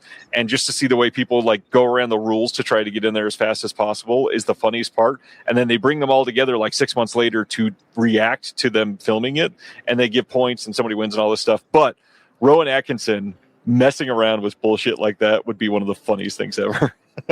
Is this available anywhere? It is. All of them are on YouTube. Okay, I'm gonna. And they're up to like season 22 now. You said Taskmaster?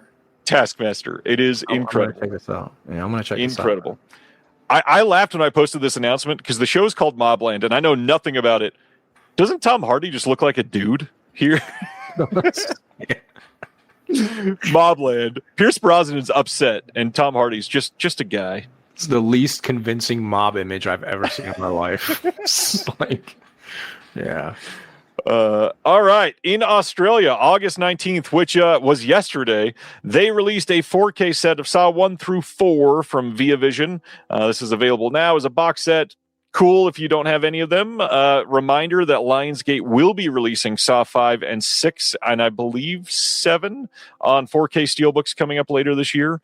It's at least 5 and 6. It might be 7 as well. But this is pretty cool for those that don't have it. It's a little under $100 US to pick all of them up. I love the Saw franchise, so I've got them for sure. And yeah, it's fun. Yeah, I got that Walmart Steelbook they put out a couple years ago that has like the first 8 or 9, maybe 8, I think. Oh, that one, yeah. Yeah. So I'm okay with that one, and I bought 9 and 10 individually. And dude, I hate this cover art. Like, this is one. It's not good. Yeah. This is one of the worst cover arts I've seen all year. Like, I can't tell you how much I hate this cover. I would never want this on my shelf. Like, I would. No, the puzzle should not be there. Like, I mean, get what you're going for, but yeah, the puzzle image, like the images they've used them, it just looks terrible from every aspect possible. And honestly, man, I'm so oversaw that I just hope that the franchise ends at this point so we can just get a solid 4K box set and just call it a day. I'm so tired of buying Saw movies, like, because they keep putting out these sets, like, 1 through 8, and then they announce 9. It's like, well, fuck, now I gotta get this one individually. Then you're gonna announce a fucking box set for all 10 of them. So at this point, I'm just gonna wait till Lionsgate puts all of them out on 4K. And then eventually, I'm sure they're just going to put out a Lionsgate limited box set that has all 10. And I'll just get that. So I love all of these, and I hope they never end. But I'll leave it at that. It's too many, man. It's too many. Like, I've seen all of the Saw movies on opening night, or at least opening weekend, in theaters. And I always will. Oh, you're dedicated, man. You're a dedicated man. Aren't they doing a new Rambo movie, too? Not sure. I've never been deep into that one. I've seen the first one, and I saw one of the new ones, and it was literally just Sylvester Stallone on like an artillery gun, like ripping bodies to shreds. And I'm like, hell yeah, okay, like I get it, I guess, but I couldn't watch it for like 9 hours total or anything. Oh, dude, I love Rambo so much. Someone in the chat room, is there a new one that they're planning on? Because that's another thing. I'm like, dude, I just bought the Steelbook like a couple years ago, hoping that this is the end and I have all the Rambos, and now we get another one. And it's like, fuck, like. Well, that, and they fixed all the discs. The Steelbooks it was riddled with problems. They just put out that new Rambo set that's got all the replacement, like all the audio is fixed and everything. So yeah, I never picked it up, man. I dished out like $200 for that Steelbook set already. I'm like, yeah, I'll just use that, man. It's fine. That was a nice looking set. They had some good art in there. Yeah, no, I love that one. They used the Mondo arts for they did, yeah. And I just clicked out for no reason. Autofocus coming to Blu-ray on September 23rd in Australia from Via Vision. This is the Paul Schrader directed Greg Kinnear and Willem Dafoe film. This one, for those that have never seen Autofocus, listen to the synopsis and tell me how different this is than Paul Schrader that you see in 2026. A successful TV star during the 60s, former Hogan's Heroes actor Bob Crane, played by Greg Kinnear, projects a wholesome family man image, but at this front masks his persona as a sex addict who records and photographs his many encounters with women, often with the help of his seedy friend John Henry Carpenter, played by Willem Dafoe. This biographical drama reveals how Crane's double life takes its toll on him and his family and ultimately contributes to his death. Never heard of this movie, but you just completely sold me on it. Yeah, I'd never heard of it either. This sounds great. Yeah, definitely will be picking this up. I love dirty movies, so I'll definitely be picking this up.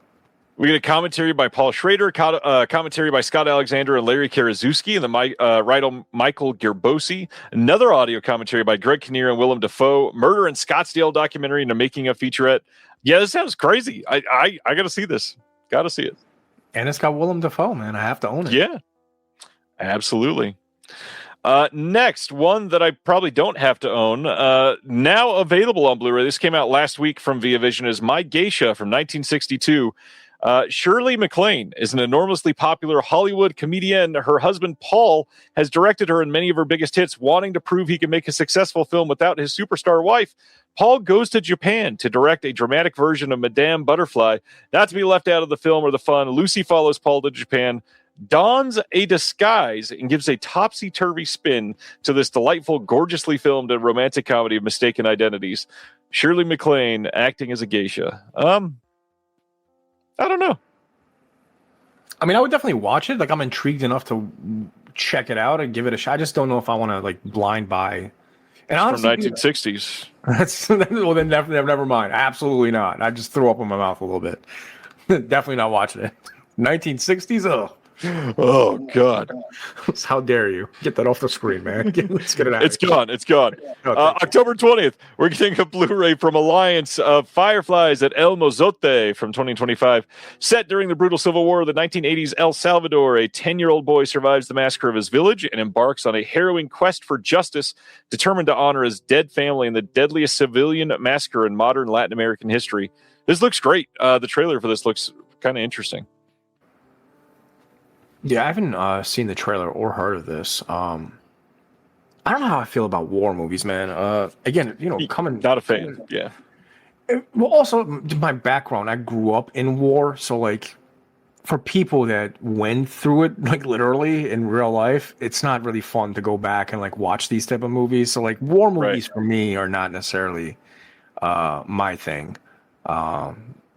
Although I love Come and See. I think that's a fucking masterpiece, but not a movie that I go back and want to like rewatch again and again. But that's not an uplifting comfort movie for you. Yeah, it's not. Yeah, it's not my go-to on a Wednesday night when I'm feeling doom and gloom. But yeah, probably not gonna check this out. Not big on war movies, man. Just not been. I understand. Not trying to get PTSD in the middle of the fucking movie. I get that. October 13th, Blu-ray and DVD coming from MVD Visual of Bunker Heights from 2024. This is interesting sounding, at least. It says it's inspired by Chud, The Return of the Living Dead, and Tremors, and it combines practical creature effects, outrageous humor, monster mayhem, and offbeat charm, which does sound like it could be fun. Curious about this one. It is going to come with 2 discs. We've got the director's cut and an extended cut already, which is exclusive to this release. And the extended cut is 121 minutes, so it is a bit longer than the director's cut on this. Yeah. Don't know anything else about it. Yeah, I've never heard of this. Can you scroll back up? I just want to see what year this was from. 2024. Oh, then yeah, definitely. Well, in that case, then yeah, I'm probably not going to want to check it out then. Too new. I don't know though, man. I feel like we're almost like in a wave of getting these silly, cheesy kind of like B movie practical effects films again. And it kind of started with Psycho Goreman. To be fair, like I feel like Psycho Goreman kind of started that up again. And I do like those, like The Kill All Neighbors. I thought was fun. Psycho Goreman was fun. What was that other one that was on Shudder? It's by the same director as Psycho Goreman. It's you like rent like this party animal, and it's like a little goblin that you rent to party with you. Oh, I have it right here. I can find it. Give me a second. Is it? I have to. Yeah. Now it's going to drive me nuts. Give me 1 second. It's not Benny Loves You, is it? No. I'm sure somebody in the chat room will probably get it in 2 seconds. I need to watch Benny Loves You again. Turbo Kid, that's a good one too. That's a banger. I love Turbo Kid. That needs a better release, man. Like Second Sight, please.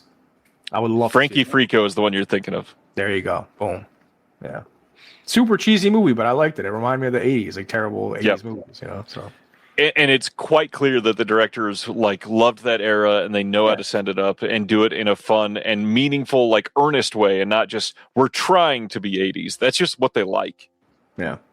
No, and again, just like you said, it feels genuine. Like I don't feel like he's trying too hard. Like it just, it's natural. So, another one that you're probably not going to care about: 2025's The Workout, coming on Blu-ray in the U.S. from Anchor Bay, and this one's silly. It's part of their new I forgot the line for a moment. Starboard Entertainment is what they're calling it. And this is how much they cared. I had to crop this picture down myself because the picture that they're using when they announced this was the actual crop line that they were sending to their printers. And so you see this purple dashed line around here. This is where it's actually meant to be cut out for their printers. It went far beyond this with lines explaining where all of their printers were meant to cut the design with the bleed marks and everything. What a weird choice. Anyways, November 10th on Blu-ray. After a tragic mob hit, an Army Ranger loses his wife. He abandons his workout video plans to relentlessly hunt down the mobsters responsible. What a synopsis. That is what you're getting here. And you get an audio commentary ×2 and some deleted scenes. But that's it. The workout. Yeah, definitely not going to be checking this one out either. But let me ask you this. Since Anchor Bay has returned, are you surprised that they haven't received like that much attention since they've returned? Like, I don't feel like that many people are talking about them at all. Because they, first off, it's other people that bought their name and the rights to use the name. It's not the same people. And they have made awful choices for films that they're releasing. So, no, I'm not surprised at all that nobody's giving them attention. Damn, that's sad, man. Anchor Bay is so legendary, man. I got like everybody into the game. And I was so excited that they were coming back. And again, I haven't bought a single release because you're right. I mean, every title that they've announced, I'm like, I don't know what that is. Like, I have no idea what this is. And then I look at the trailer and I'm like, yeah, I could probably live my life without this. So I haven't picked anything up, but I don't know, man. I hope they do some fun stuff again, man. Because I mean, some of my favorite editions were Anchor Bays from back in the day. You know, they're the only DVD releases that I haven't donated or thrown out. You know, at this point. Yep. So. I will say, speaking of Anchor Bay, I am still quite excited to see the Anchor Bay documentary that's almost done, that has been being made over the last 2.5 years from a couple friends in Australia. And we're getting pretty close to the end zone on that one. And man, that deserves a big release when that comes out because it's going to be great. Yeah, I'd love to check that out. Next up, Imprint in Australia. They are putting out on September 30th Blu-rays of the Loyal 47 Ronin. This is from 1958, and this sounds freaking incredible. This is the first time it's ever been on Blu-ray anywhere in the world. The most successful film of 1958 in Japan was Chusengura, the Loyal 47 Ronin, a sprawling epic from the director Kunio Watanabe, following the true story of a group of samurai warriors in the early 1700s. And this on the disc is going to have a new audio commentary by Jonathan Root. Japanese film scholar and historian Aaron Gros speaks on the film, and then that is all we've got. But that's enough for me. I certainly need to get this one because it looks fantastic. Yeah, so this is before the 60s, so it's definitely going to be a pass for me. I'm sure it's going to look gorgeous, but I'm not really big into like those, old Asian movies from the 60s and 50s and beyond.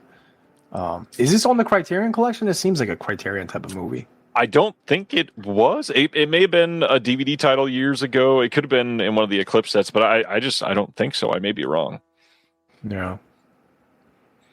On that, believe it or not, man, I don't have like any Kurosawa releases at all. I've seen them. I just don't own any because like they just I see the influence that he's had on filmmakers, obviously, but it's just not something I feel like I need to go back and rewatch, although I do appreciate the cinematography, like he's obviously one of a kind, but those type of films just don't really do much for me. I, to a point, understand. I also would not limit myself there, so I get it. Same day, they're also releasing Cursed Village, Udano Mountains from 1984, a little later. This is folk horror and suspense thriller collide in Cursed Village in Udano Mountains, a Japanese fascination from the director Toshiharu Ikeda, who also did Evil Dead Trap. So this is a must for me. I'm very curious to see this one. It says, Awaji, the president of a famous food company, is found murdered in a locked bathroom with mummified human hands found all over his body. Taki, a young Bonds, begins to investigate. And this is going to have on there new audio commentary by Violet Burns and Jasper Sharp. New Tom Mess speaks on the film, and that is it. But the fact that they've got those three people, I'm all in on this one. I certainly need this. Yeah, I'm definitely much more sold on this one. Sounds really interesting. Do you think this would get a Region 1 release eventually? I mean, I at this point, I certainly wouldn't be surprised. I wouldn't count on it, but I wouldn't be surprised. Because usually I don't buy too many imprints. The only imprint I have, well, no, actually I got a couple single editions, but the main box set that I have is like the Wicker Man one that they put out a couple years ago. Yep. Which I was have, like, replaced with 4K right after. Yeah. Oh, fuck yes. And then I had to go and buy the Steelbook 4K right afterwards. And I think I own a couple other ones. Fucking, what was that other? They put out, I think, Horror. Yeah, they did Horror. Fire in the Sky. I own a couple of them, but I don't buy too many imprints. So preferably, I definitely want to check this out, though. I would preferably just wait out till somebody else releases it. It sounds very interesting. I'm curious. Like, Unearthed did Evil Dead Trap. I wonder if they would do something like this. Yeah, and I own both of those. Those ones are, yeah. I haven't seen. Do you own a lot of Unearthed stuff? Like, I only own probably like 2 or 3 titles, I think.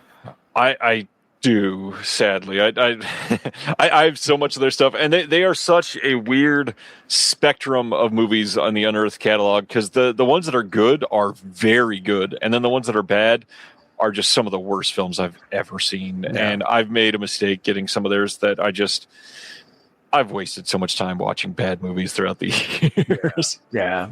Some of those ultra violent German movies, man. I don't know if I need that in my collection, you know. I watched I think they put out Calamity of Snakes, right? They did, yeah. Dude. What the fuck, man? That movie, for somebody that loves animals, that's a rough movie. Oh, dude, I don't even care about snakes, but I'm like, God damn, dude, that's killed like literally thousands of snakes. And there's a fight between a skunk and a cobra, and it lasts like 7 minutes. I'm like, dude, cut it down. We don't need to watch 7 minutes of this, man. Like, why is there a 7-minute fucking sequence between a snake and a skunk killing each other? You know? So yeah. What's wild is I spent this is going to sound like name dropping. I promise it's not. It's just so relevant to this conversation. I spent about an hour on the phone with Steven, the owner of Unearthed, on Tuesday, and we were talking shop on a couple things. They have titles coming that arguably could be in the Criterion collection, and Unearthed is releasing them. And people are going to be like, wait, what the fuck? That makes no sense. But then you watch the movie and you're like, oh no, it makes sense. This is an Unearthed film. And it's so wild that they'll get that. And then they'll release something like Thanatomorphose, which you bring up the German splatter ones. I'd rather watch that any day over this movie. And Thanatomorphose there's like a giant penis puppet in this movie, and not in like a fun way, in like we're doing this to be shocking. And it's just so not good. That movie is god awful. The acting is terrible. Even like, again, as somebody that watches a lot of movies like we all do, the blocking in that movie looks like somebody that has never seen a movie ever in their life. And you're like, you want this to be appealing to the eye, and yet you still chose to put these people in this spot in the frame. It doesn't even make sense. There's no mission. You didn't have any mindset. You're just like, hey, go stand over there. Come on.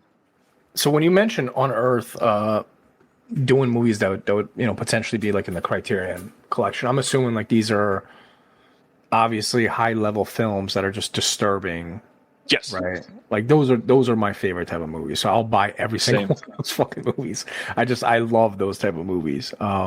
Like a movie that I asked you where I was like, yo, can you send me a link to buy this? Because I want it on 4K. I'm never gonna watch it again, but I own it. A Sweet movie. I can never sit through that movie again. But I can't think of a more perfect title for them. If that's the direction they're heading, hey, please put that out on 4K, because that's part of the Criterion collection. I don't think they're putting it out on 4K because it's stuck on DVD in the States. So, it's a good question. I mean, honestly, it would be a fun time for them to upgrade it. Let them know, man. Be like, hey, man, sweet movie. Let's make it happen. The Unearthed edition. Why not? All right. That is Imprint Asia for this month. September 9th, we've got ViaVision releasing Kingdom Hospital, the complete series from 2004. This is a Stephen King's Presents title, which we got quite a few of those for like 15 years in a row. This is directed for TV, of course, and it used the Lars von Trier series, The Kingdom, as a point of inspiration. You've got some names in this one. You got Andrew McCarthy, you got Bruce Davison, you've got Diane Ladd. I'd never seen this. I honestly didn't even know this was a thing until Via Vision announced this. Yeah, Lars von Trier. You into many von Trier things? I feel like you would be. Yeah, I got the von Trier Curzon collection here. That's a nice collection. Yeah. He's probably my top 10 favorite directors. I would put him up there. Yeah. At least modern ones anyway. I don't want to commit to top 10 and start naming them off, and I'm like, oh shit, he didn't even make top 25 now. Top 10 modern directors, I would put him in there. I have heard of the Kingdom Hospital. I remember seeing a ton of commercials for this back in the early 2000s. Never checked it out though, and I'm sure that the CGI probably looks terrible and probably doesn't hold up well.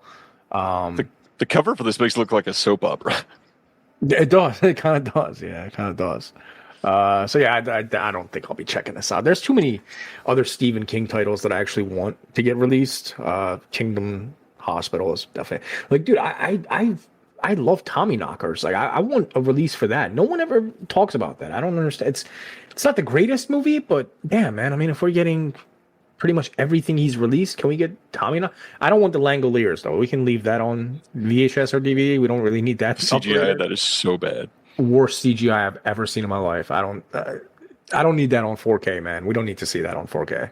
You know, I would, since we're naming it, hopefully just out of the ether, give us Rose Red. I loved Rose Red back in the day. Yeah, it was like a 6-hour TV. I remember that. I like that. Yep, that's a good one. Next, Neon Eagle releasing Go for Broke from 1985. This is not a movie I had been familiar with. However, the poster for this looks incredible, and it sounds great. It says a quiet campus becomes a blood-drenched battlefield. Hell goes to school. At a Japanese school, a desperate student council struggles with a recurring problem. The aggressive and relentless members of the Yagyu biker gang stop by the school each semester to beat up the kids, steal their lunch money, and vandalize their belongings. The kids want to fight back, but realize they're too weak and undermanned against the bikers, and so they hire a handful of tough gals to train and defend them. Give us more. This sounds great. I like the sound of it. Do I have any? No, I don't think I have any Neon Eagle. They're a partner label of Diabolic, right? Of Cauldron, essentially. Yeah, they it's all the same, like packing materials and stuff like that. And Jesse and Brian at Cauldron help with the encoding and authoring and such. Yeah. I used to love Cauldron. I used to pick up all their stuff. I've been slacking kind of. I haven't really got any other recent releases. I think the last one was Ratman, which is probably like 2 years ago, a year ago. Hell of a movie. Yeah, Ratman. Of course, I didn't get it with the slip. I waited too long. So that's like that one and Frankenstein 80 are the two that are just naked on my shelf that just bother me. Yeah. So I mean, you say 2 years ago. To be fair, I think they've only done like two things since then, but it's been box sets, and they went hard on a couple box sets in a row. And now 2026 is about to be big. 2020, well, not 2026. It's almost over. 2026 into 2027 is going to be big for Cauldron. They've got some big stuff coming. Nice. Next, over in the UK at least, and I would not be surprised if this came to the US as well. November 30th, we are getting a new version of The Crow from 1994. This is a steelbook. I got to be honest, this looks much better than the steelbook we got here in the US. I think this is a quite decent looking steelbook. No new extras or anything like that. So if you've got the old disc, unless you are a huge Crow fan, you probably don't need this. It certainly would be an upgrade necessarily. Thoughts on The Crow? Love the movie. Oddly enough, I only own it on Blu-ray, like a standard edition Blu-ray. I never upgraded to 4K. So if we get this cover as a steelbook, I would be inclined to do an upgrade. But I don't know why I didn't even upgrade the last time it came out. I must have just set it aside and forgot. But yeah, I never upgraded this one. So this would not be a double dip for me necessarily. But yeah, I would definitely pick this up. Nice. And then, I don't know why these are in a different order, but on September 14th over in the UK, Sony is releasing Paprika from 2006 in a 4K steelbook. This was released here in the US by Sony, and it went out of print and goes for pretty big money on eBay now. So if you're after this one on 4K, the steelbook is still the only way to get it. So the Sony release in the US, it's been out of print. You can't get the disc on 4K. And so here's another opportunity at that if you are either in the UK or importing this. I'm sure this will be available on some of the third-party retailers in the U.S. if you are after it. Is this the Disturbing one? No, that's a little earlier. That's from 1997. Perfect Blue is the one you're thinking of. Okay. Yeah, I've heard of this title, but I'm not too familiar with it. I was thinking it was Perfect Blue then. Perfect Blue is wonderful. Have you seen Perfect Blue before? No, I've seen clips of it, and I've been meaning to hunt it down. That's why I was excited. I thought this was it. I was like, oh shit, I'll definitely grab this. But Perfect Blue, I feel like you would actually really enjoy. And Mozart's saying this is about a machine that records dreams. I don't like the cover art though, man. It's way too busy. It's just like so much going on. It's hard on the eye. Love it. And I I don't know why. Hey, we're going to watch this in just a few minutes, so I'm going to bypass that. We'll come back to that. Film Masters on November 10th is releasing a Blu-ray from their special edition line of Second Chorus from 1940. This is with Fred Astaire and Paulette Goddard. This is also going to have a bonus HD print of the Fabulous Dorseys on the disc. And on this disc, we have full-length commentary of Second Chorus by Carrie Bible and Rusty Frank and Nick Rossi. Full-length commentary of the Fabulous Dorseys by Jennifer Churchill. Expanded edition documentary by Ballyhoo Motion Pictures. The Fabulous 40s, Big Bands on Screen. New essays by Rusty Frank, Nick Rossi, and Karen Burrows. Hansberry. Anything from Film Masters you picked up? I don't think so. I don't think I have any releases from them at all. This is it does not feel like a Mondo line, yeah. This is a US. I don't think I have anything from them at all. I completely get that. This one, I will be after at some point. October 26th, Curzon, which we just talked about them doing the Lars von Trier box. They're putting out a 4K and Blu-ray dual format release of Portrait of a Lady on Fire from 2019. Have you seen this one? I have. It's a phenomenal movie. I don't own it, though, so I would definitely pick this up. Didn't Criterion put it out on 4K? I believe they did, yes. Not on 4K. I believe it's only a Blu-ray. Okay, well, then in that case, I would probably pick this up, because I don't have it on DVD or Blu-ray, but big fan of the movie. I've seen it. It's fucking gorgeous-looking movie. Really deep movie, too. It's unsettling in weird ways, but big fan of the movie, though. Yeah, so Ronnie is pointing out one of the big things I was going to say is there's an audio commentary on here with the director Celine Sciamma, Adele Hanel, Naomi Merlant, and Claire Mathin, which is not on the Criterion release. There's also a Q&A from the Lincoln Film Center from 2019, and then an interview with an artist about painting. And this looks like a really solid release. It's going to be in a rigid slipcase with the Digipack booklet and posters, 56-page booklet with new essays. This is crazy. This looks like a really solid release. Yeah, I would probably get this one once Orbit gets it. It even says full list of extras to be confirmed, so they might even add some more stuff. Nice. I'm surprised Criterion didn't put this out on 4K. I thought it was 4K. That sucks. To be fair, reminder that Criterion was kind of late to the 4K game, so it is possible that they could do it eventually.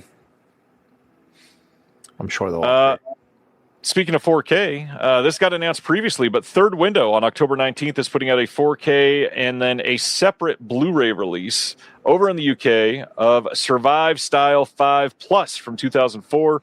This is the world 4K and Blu-ray debut of this cult classic starring Tadanobu Asano from Ichi the Killer and Vinnie Jones. We get a brand new director-approved 4K transfer. This is 5 bizarre stories with no apparent connection to one another, eventually becoming intertwined, resulting in surreal circumstances. We got a new interview with the director, new interview with the writer, and then an original making of. Plus, this will have HDR10 and 5.1 surround sound. This will be region-free for the 4K region B for the blue, and I need this one. I've only heard amazing things about this one. Absolutely need this. Yeah, I am completely sold on this. Like this is speaking to me on many levels. It's exactly Yeah. the type of movies that I like. I think I only own one Third Window Films release. I don't have much from them. Which one do you got? You know? I'll pull it up. Give me one sec. I agree. It is a gorgeous limited edition RFV. Yeah, I'm stoked on this. I had no idea that Vinnie Jones was in a Japanese film until I read up on this one once they announced it earlier this year. So I'm pretty stoked on this. This one, I don't even know how to say this name, but Yep. I've got that one too. That's a wild movie. Have you watched this one yet? yeah, it's a great animation. Yeah, Love it. I need more of this in my life. Give me more stuff like this, please. I agree. All right, so that is Survive Style 5 Plus. Next, a big deal, and I'm very curious to hear what you say about this one. Coming to mid or late October on 4K Blu-ray dual format from Grindhouse. We've been hearing about it for 4.5 years, something like that. Cannibal Holocaust from 1981. This is the Super Deluxe 6-disc Ultimate Limited Edition, 4K, 4 Blu-rays, and a CD. Brand new 4K restoration from the original 35mm and 16mm camera negatives. 3 different versions. The original uncensored theatrical version, new special edition, and never before released PG rated version. The joke being it'll just show the credits on that. Archival stereo mix on here, 2 feature-length commentaries, one with Ruggiero Diodato and star Robert Kerman, and then one with the stars Carl York and Francesca Chiardi. We got Searching for Cannibal Holocaust, new feature-length doc by Callum Waddell, which, again, it's not really new. It's been out for a while. In the Jungle, the making of Cannibal Holocaust, directed by Michelle De Angelis. A whole bunch of archival extras, 100-page book by Euro horror experts Martin Bain and Jasper March. Bonus CD soundtrack, super deluxe slipcover with banned artwork from the original 42nd Street release, and other surprises, which means I'm sure the animal cruelty-free version will be on the disc. It's been on all the releases for like the last 25 years. That's great.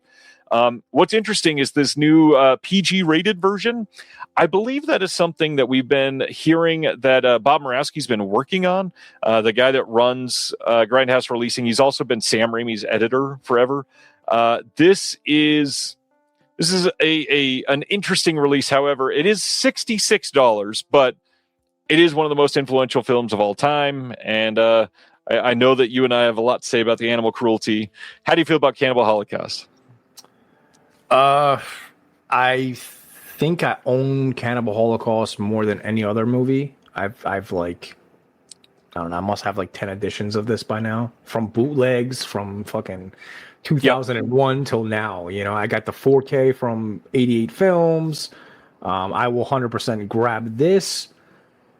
You know, Cannibal Holocaust has like a really like complicated relationship with me, man, because like I hate the movie so much in the sense of like the animal cruelty, but I also love the movie so much because it like impacted me so much. It really like, yeah, it introduced me to like the genre of disturbing movies and all that. And it honestly made me kind of feel alive a little bit, you know, because it made me feel like certain things I didn't feel in movies before, you know.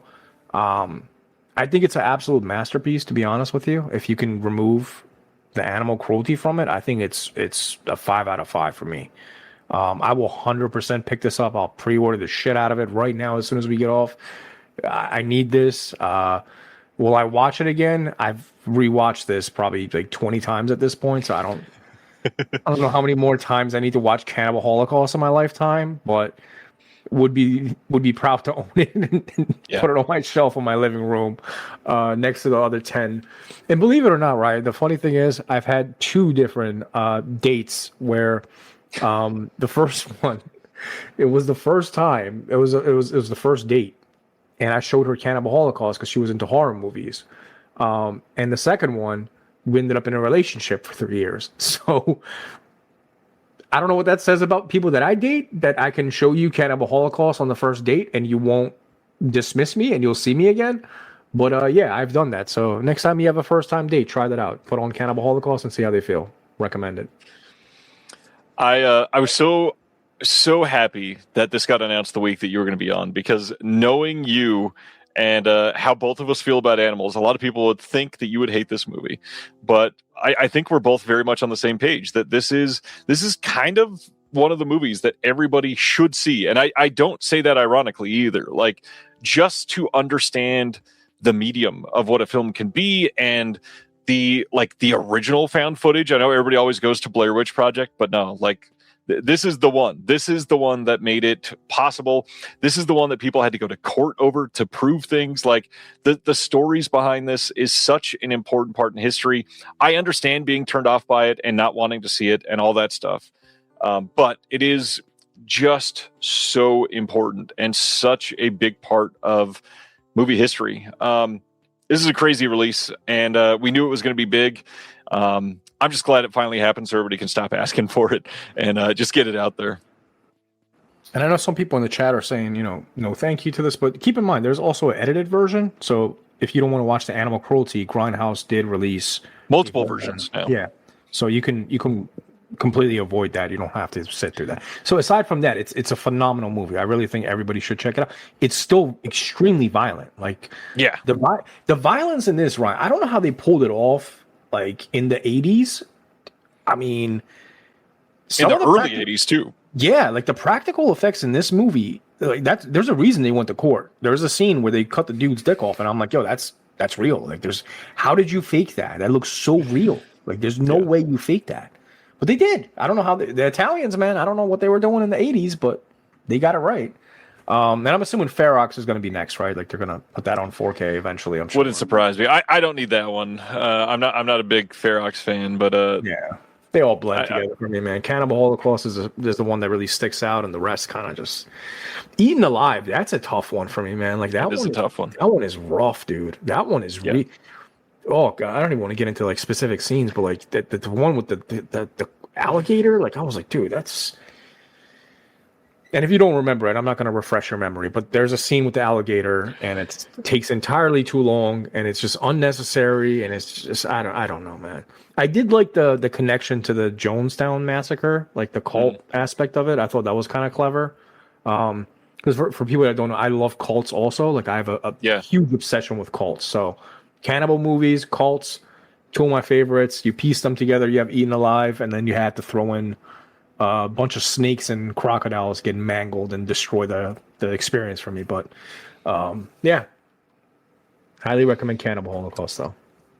I will say that's probably enough time with this on the screen. So let's go to Heated Rivalry, which is much more gay than the last one, but that's fine. This looks great too. We get a release timeline update. Craven Alliance have changed the release date for this. This was originally supposed to be coming out in April, and they've moved it up. The Blu-ray and DVD will be released on October 20th of this year. 4K collector's edition will be on November 24th. And I've not watched the show. I heard it's great. I definitely want to see it. I do got to say, this is a really clever set of packaging from basically a studio of a film. The fact that it looks like a hockey rink is pretty rad. I love that they're doing that. Yeah, I don't know anything about this TV series, but I do love the package. It reminds me of, I have a couple of these releases. I bought them from like Amazon Germany, where it kind of looks like these VHS cases, but it's Blu-rays. And they're set up the same way. I have like a Reanimator one, Texas Chainsaw one. I have a couple different ones. Very similar. Maybe I can grab them. Give me one second. I'll grab them real quick. Yeah. It sounds like, I know there's a, what is the label called? I think there's a label called, like, literally, it's something very simple in English, just like box art or something like that. They're putting out these hard box, very art focused releases. And I know they did the Blair Witch Project, and I think they may have done Wicker Man and a couple others like that. That is literally just the same discs that we've had for years. They don't do anything more for special features, but it's just a hard box that's empty with a disc in it, and they're pretty nice looking piece of art box. That's what it is. Thanks, Staplehead. Interesting releases that they're doing. I kind of like them quite a bit, actually. They're very minimalistic, and I'm down for that. These are the couple that I have here. It's the Texas Chainsaw one. Here, let me make this smaller. I want to see more of this. Damn. I did not expect it to have basically the thickness of the old VHS hard boxes. Comes in, just looks like a VHS case. You open it up, it's got the disc in it. Oh, that's fun. Yeah. So they put out a bunch of these. I think Spain and Germany mainly did this. They put out this VHS one. It's got the first 3, which nobody needs to own the first 3. Like, I mean, the first 2 are amazing. Third one is the biggest polish shit I've ever watched. The Running Man, I had to get this because of the OG cover. Oh, wow. And I like the distress, like texture, like old VHS, you know. Monster Squad. That's pretty cool. Yeah. Is that the Wicked Vision logo too? That's not damn nice. I guess, yeah. And then Cape Light put out the Reanimator. Wow. That looks really good. Really good. Same concept for all of them. They all look like actual VHS tapes, and then you like a magnet casing, open it up, it's got posters, discs, booklets. Those are solid. Yeah, I got these from Amazon many years back. Probably impressed. 2020 during COVID when I got bored and went on the internet and started. Had some stimulus money. That's what happened. Well, you know what I'm not impressed by? A holiday 4-pack that we're getting on 4K on October 13th of Elf, A Christmas Story, The Polar Express, and Christmas Vacation. This is cool if you're into all 4 of these and you have none of them, and it'll save you. Wow, those were multiple words mixed up. Save you some shelf space. But, I certainly don't need a collection of these 4 together. Yeah, I prefer to own these individually. Polar Express, I don't need to own that, but the other 3, big fan of those. I will say hard agree on that statement. Yeah, Polar Express are trash. This one is one that I need because I looked up reviews on this and it sounds amazing. November 20th, we get a Blu-ray coming from Whole Grain Pictures of Phylon from 2001. This says, Ken K's a gangster, but he's just too nice to be all that successful at it. When his boss commits a murder, it's Ken Kai who is picked to take the fall for the crime. Phylon is a young girl who comes to Korea following the death of her parents, only to find that the aunt she was supposed to stay with has left the country. She wants a job but needs an extended residence permit. What starts as a marriage of convenience becomes an unforgettable story of connection, longing, and distance. And this looks incredible. Brand new remaster on this. Audio commentary by the cast and crew, behind the scenes clips, vintage interviews with cast and crew, 2 music videos, and it's a Korean film. Very, very down to see this. Yeah, I am not familiar with this one, unfortunately. 2001 too? Yeah. I was not familiar either, but man, all the comments started pouring in that this was a shocking announcement. I looked it up, and pretty much everybody seems to love this movie. Assuming it's a drama, right? It seems like it, yeah. At least some thriller aspects leading to a drama, but yeah, this sounds amazing. Yeah, I would probably have to stream this one, if anything. This does not sound amazing. September 29th, we're getting a Blu-ray and DVD release of Happy's Place from Season 2. This is the Reba McEntire show that is out now. Universal putting this out. Speaking of Photoshopped or possibly maybe AI covers, this is the stuff of nightmares. Yeah, so it's like a horror movie, man. We're going to talk about Neon, but Neon, if you need any ideas, next year, man, put this out. This will scare the shit out of everyone. Reba's long face, not long legs. Jesus. Next, a Law & Order SVU Season 27 coming to Blu-ray and DVD on September 29th. This is only the 3rd of the Law & Order SVU seasons coming to Blu-ray. I'm glad that they're doing that for the people that love it, but my goodness, 27 seasons, and they started with 25. That's just cruel to your fans. Yeah, it's entirely too many seasons. I don't think I've watched a single episode of Law & Order, to be honest with you. I've watched like 8 of them, and they're all identical, it feels like. I bet. This is the show that had Ice-T on, right? Yes, and I believe he's still actively in this show now. Yeah. So maybe I have seen an episode, because I've seen definitely an episode with Ice-T, but it didn't really do anything for me. Yeah, I get that. Yeah, good for the people that have watched the 27 seasons, you know? This is an interesting one. So September 29th, we're getting a 4K from Lionsgate of Shadow Force from last year. What's wild is this had already gotten a Blu-ray release. So either this sold well or was always in the works or something. But this is getting a 4K upgrade already, which is wild to me that they put this out just on a regular Blu-ray, and now here we go. It is Kerry Washington, so fairly large name associated with it. It's also got an audio commentary with the director and writer on this, the editor on there as well. They've got a making of and international waters, the locations behind the film. Again, I can tell this is not your style of film, but it is an interesting choice from Lionsgate to put this out, especially like a wide release. They've got Lionsgate Limited, and I don't know, something about this, it just feels weird. Yeah, I'm kind of used to, I guess, Universal doing the upgrades. Because, they'll put out like Megan on Blu-ray or what was that other vampire movie they put out with the little girl? Yep. And then Renfield. Like, they'll put something out this year and they'll upgrade it on 4K next year. So I expect that from Universal when they put out movies. Lionsgate, not so much. So I am kind of surprised by this. Especially if they put it out last year. I mean, it's not that long, especially for a newer movie. It's like, dude, just put out the 4K. Right. Like, I don't. That annoys me because it's like, dude, we're the ones that are keeping like physical media in business. Why are you trying to rip us off, man? We're the last ones standing that are buying this shit. Just give us the options from day one. Why do you have to make me double dip and give me a bad experience to the point where eventually people are going to be like, hey, man, these movies cost $50 now. Like, can't really double dip constantly. People are going to get tired of it. I don't know, man. I don't really understand the concept of almost like taking advantage of us. Like, it's like, we're the ones, we're the core audience to the physical media, man. Like, we're the last ones you want to piss off and mistreat. So maybe, I don't know, if you have, again, I can understand if it's an 80s movie, just it gets an upgrade. Okay, I get that. They just did the scans, whatever the fuck. A 2025 movie, like, you have the 4K, man. Just put it out. Just give us the option. There's no reason. You're going to put it out. Like, the same thing that Shout is doing right now. They're putting out movies on Steelbook at first, and then they're going to give us the regular. Why? Just give me both options. Then why do you have to do that? It's very annoying to me. Because I'm not a big Steelbook guy. Like, I probably have 100 Steelbooks, but I only buy Steelbooks for like the classic movie, like Goodfellas, like those types. I'm okay with Steelbook.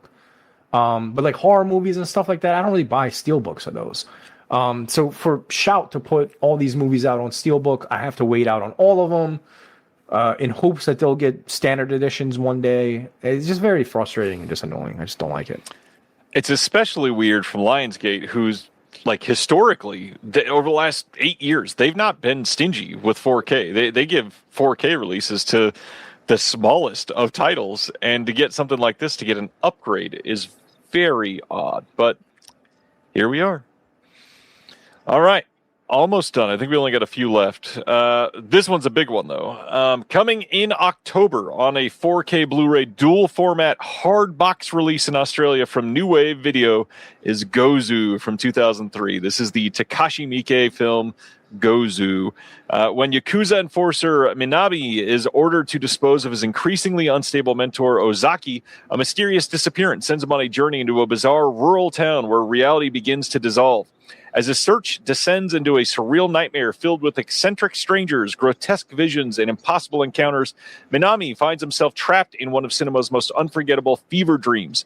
Gozu is a wildly imaginative blend of psychological horror, pitch-black comedy, and Lynchian surrealism that stands alone. This is a brand new 4K restoration from the only surviving 35mm print from Cannes by New Wave Video, presented in 4K Ultra HD with Dolby Vision. Feature presented on both 4K and Blu-ray on this. We've got a brand new restored 5.1 audio soundtrack, new commentary by Sam Deegan, new interview with Takashi Miike himself, new interview with the screenwriter and actor Sakiichi Sato, new visual essay by James Belmont, new mythology of Gozu visual essay by Ron Pedersen, new Yakuza horror theater, the transgressive cinema of Takashi Miike and the surrealist nightmare of Gozu visual essay by David Michael Brown, a 30-minute archival making of documentary, 2 hours of raw behind-the-scenes footage, and a trailer. Plus, you've got this hardbox release with a rigid hardbox with new artwork by Justin Coffey, which looks great. You got new internal sleeve artwork by Justin Coffey as well. You've got premium envelope housing, 6 collectible postcards, including new artwork by Janie O'Brien, poster featuring new artwork by Justin Coffey and the original theatrical artwork, and a hardcover book with new essays by Amber T., Joe Hinkenbottom, and Stanley Luke. That is so much. This is amazing. On top of that, all newly produced extras are exclusive to this release and will not be available on any other releases.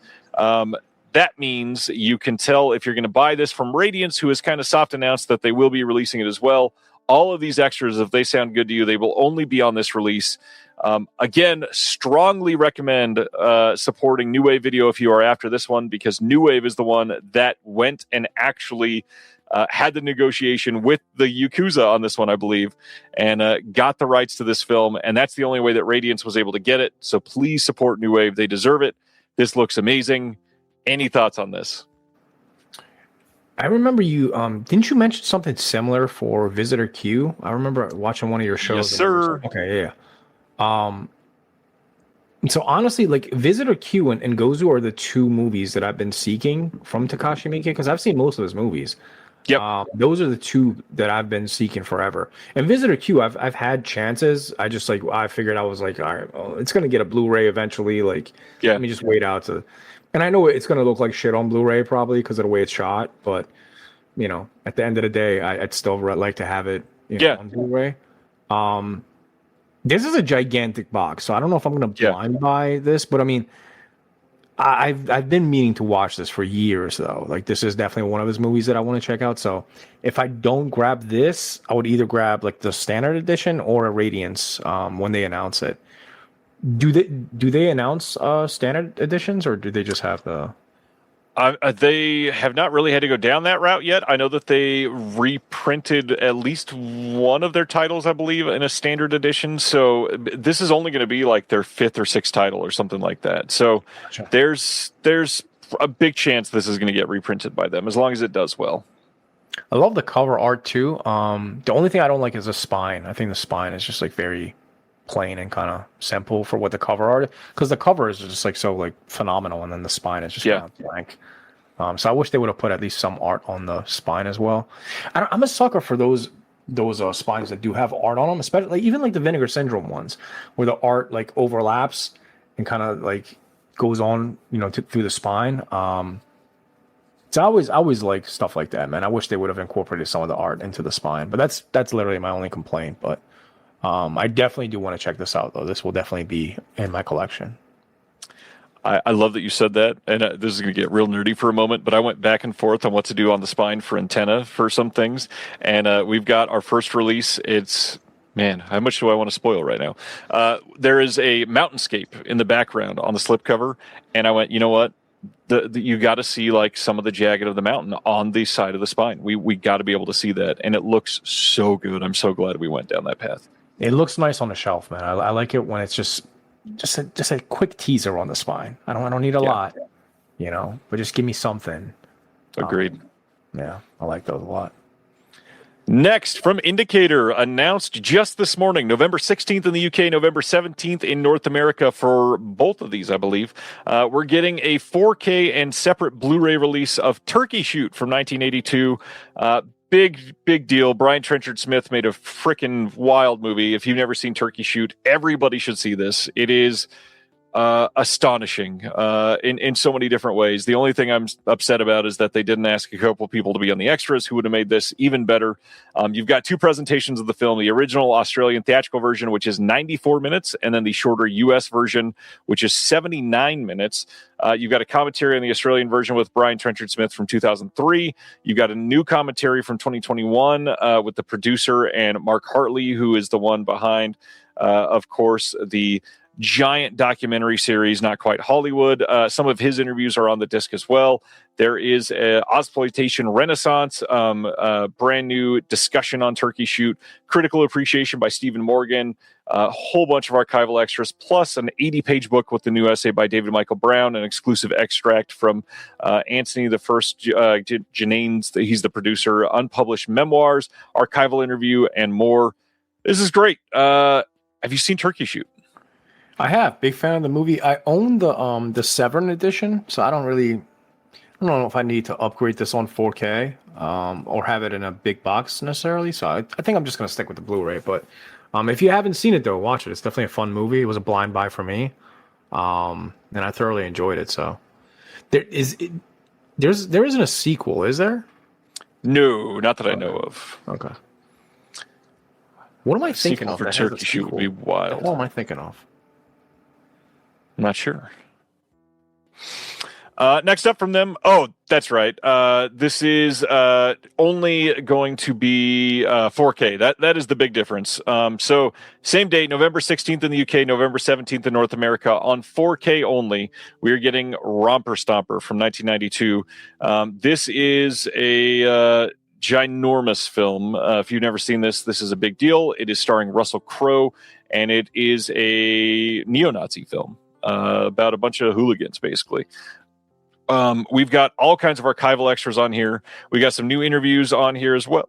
New interviews as well. We've got, let's see, the big thing, Critical Appreciation by Stephen Morgan from 2026. Sydney Skinheads from 1983, archival current affairs report on a gang of racist Australian skinheads. And then an 80-page book with a new essay by Tara Judah, archival interviews and production reports and more. Romper Stomper. Have you seen this one? I have not, but I'm familiar with it. Would definitely love to own this, actually.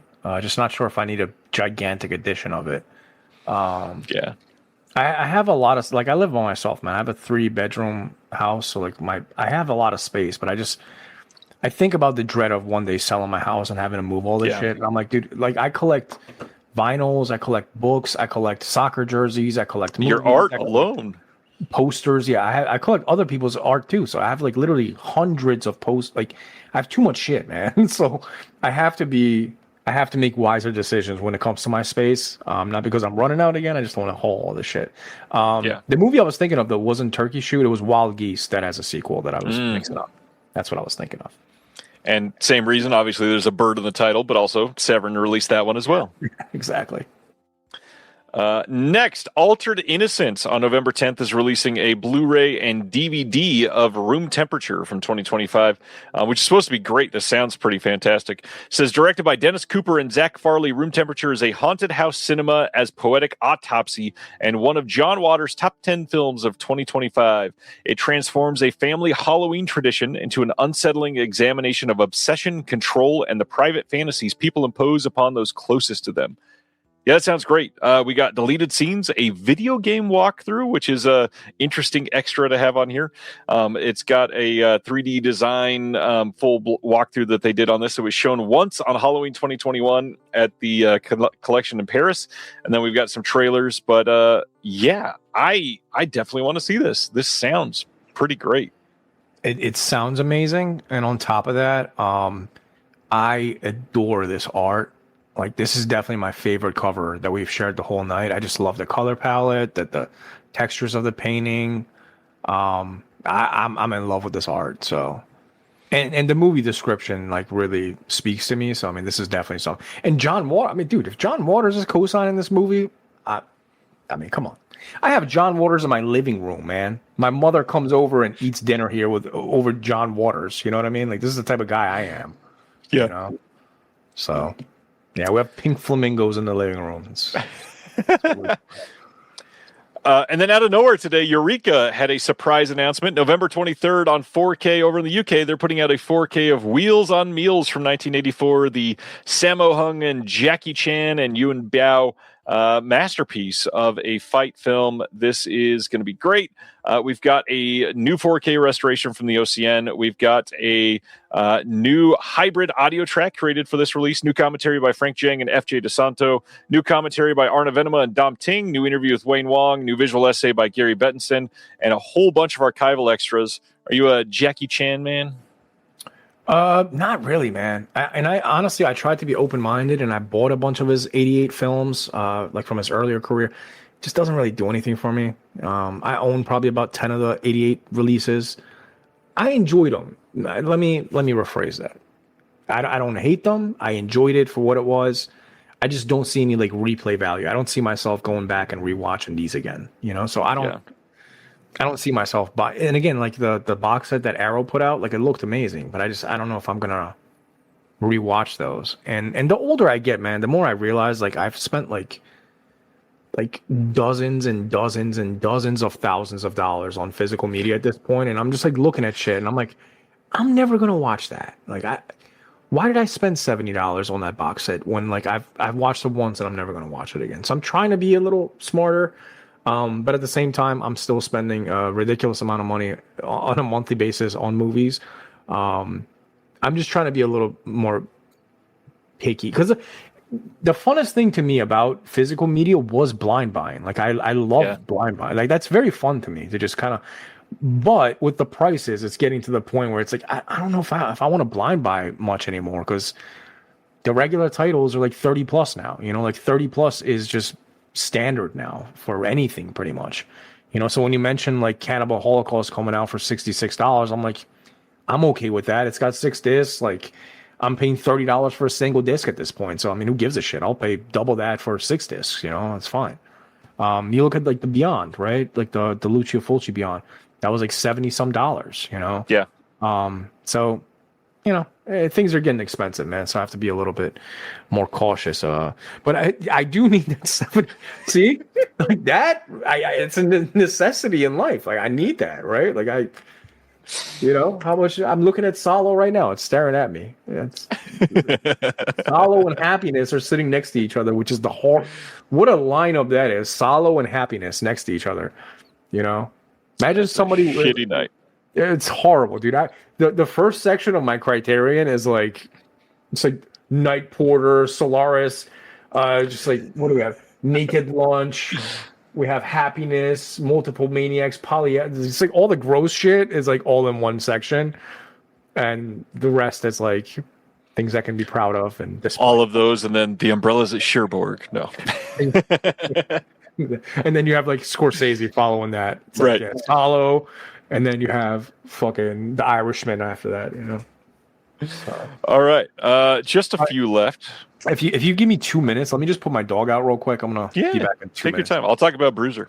Yeah, October 27th from Kino, we're putting a 4K and Blu-ray dual format release, and then also a regular Blu-ray release. This is the George A. Romero film Bruiser from 2000. Now, if you'll recognize this title, we talked about this, I believe, last year or maybe late the year prior. That was released by Indicator over in the UK. Many people picked up that 4K release because that was a big one. This is, I'm gonna go out on a limb and say, an underrated George A. Romero film. I know a lot of people don't love it and think that it looks weird and all that stuff. I dig this movie. I think it's pretty well made. For those that don't know what it is, because still many have not seen this one. Betrayed by an unfaithful wife, belittled by an overbearing boss, and cheated out of a fortune by his best friend, Henry has been pushed to the edge of sanity. Stripped of everything, including his identity, Henry wakes into a nightmare world where he has been left without a face.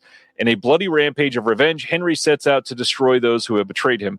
Written and directed by George A. Romero comes Bruiser, the blood-curdling tale of how far a normal man would go to regain what others have taken. Starring Jason Fleming, Peter Stormare, Leslie Hope, and Tom Atkins, with a special performance by horror punk fiends, The Misfits. What's interesting here is Kino, they normally put something out, they'll add an audio commentary and call it a day. They actually went above and beyond this one. So we've got a new HDR Dolby Vision Master from a 4K scan of the OCN, commentary by George A. Romero and the producer Peter Grunwald, new commentary by Matt Blasey and Michael Felsher, another new commentary by Arne Venema and Cinema Stefan Hammond. We've got on the Blu-ray disc, we've got all those commentaries still, plus a new interview with Peter Stormare. We've got Jason Fleming speaking on Bruiser for 10 minutes. New interview with Jeff Monahan. New interview with Tom Atkins. And then the Misfits drummer, Dr. Chud, speaks on Bruiser. New interview with Tina Romero. And then some archival extras. There is all kinds of stuff on here. This is a pretty loaded release for Kino. I love that they go above and beyond for something like this, considering it's George A. Romero.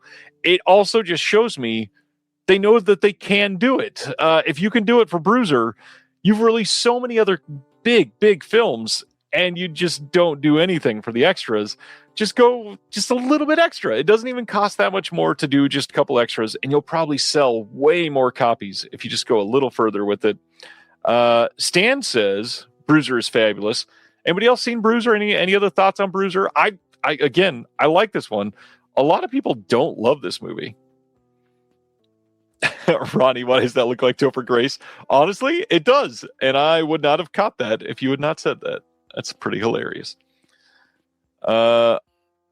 Yeah, Kino's budget pricing is great, but again, like extras don't cost a ton of money.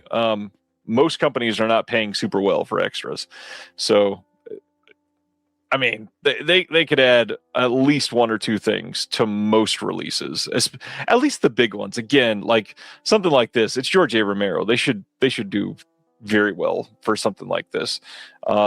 Things that they've done, like I don't know, like some of the Adam Sandler titles, they could have done so much better for. Those were huge for some of the people that are growing up in that scene. All right, that is Bruiser. Check it out, October 27th, 4K and Blu-ray. Let's go on. I think we got, 2 titles left. September 29th, we are getting a 4K and Blu-ray dual format standard release from 20th Century Studios, which means it's Disney. They are releasing Mrs. Doubtfire from 1993. Disney releasing a catalog title, which is not one of the bigger titles, which is kind of incredible. No new extras on this, of course, and it's not the long rumored NC-17 cut, but we're getting Robin Williams and Mrs. Doubtfire on 4K, and I love that. This is going to have a new 4K restoration. It will have Dolby Vision and HDR. Are you a Mrs. Doubtfire stan? Absolutely, man. This is like day one purchase for me, 100%. I actually just rewatched it this year, and it still holds up. It's so good, dude.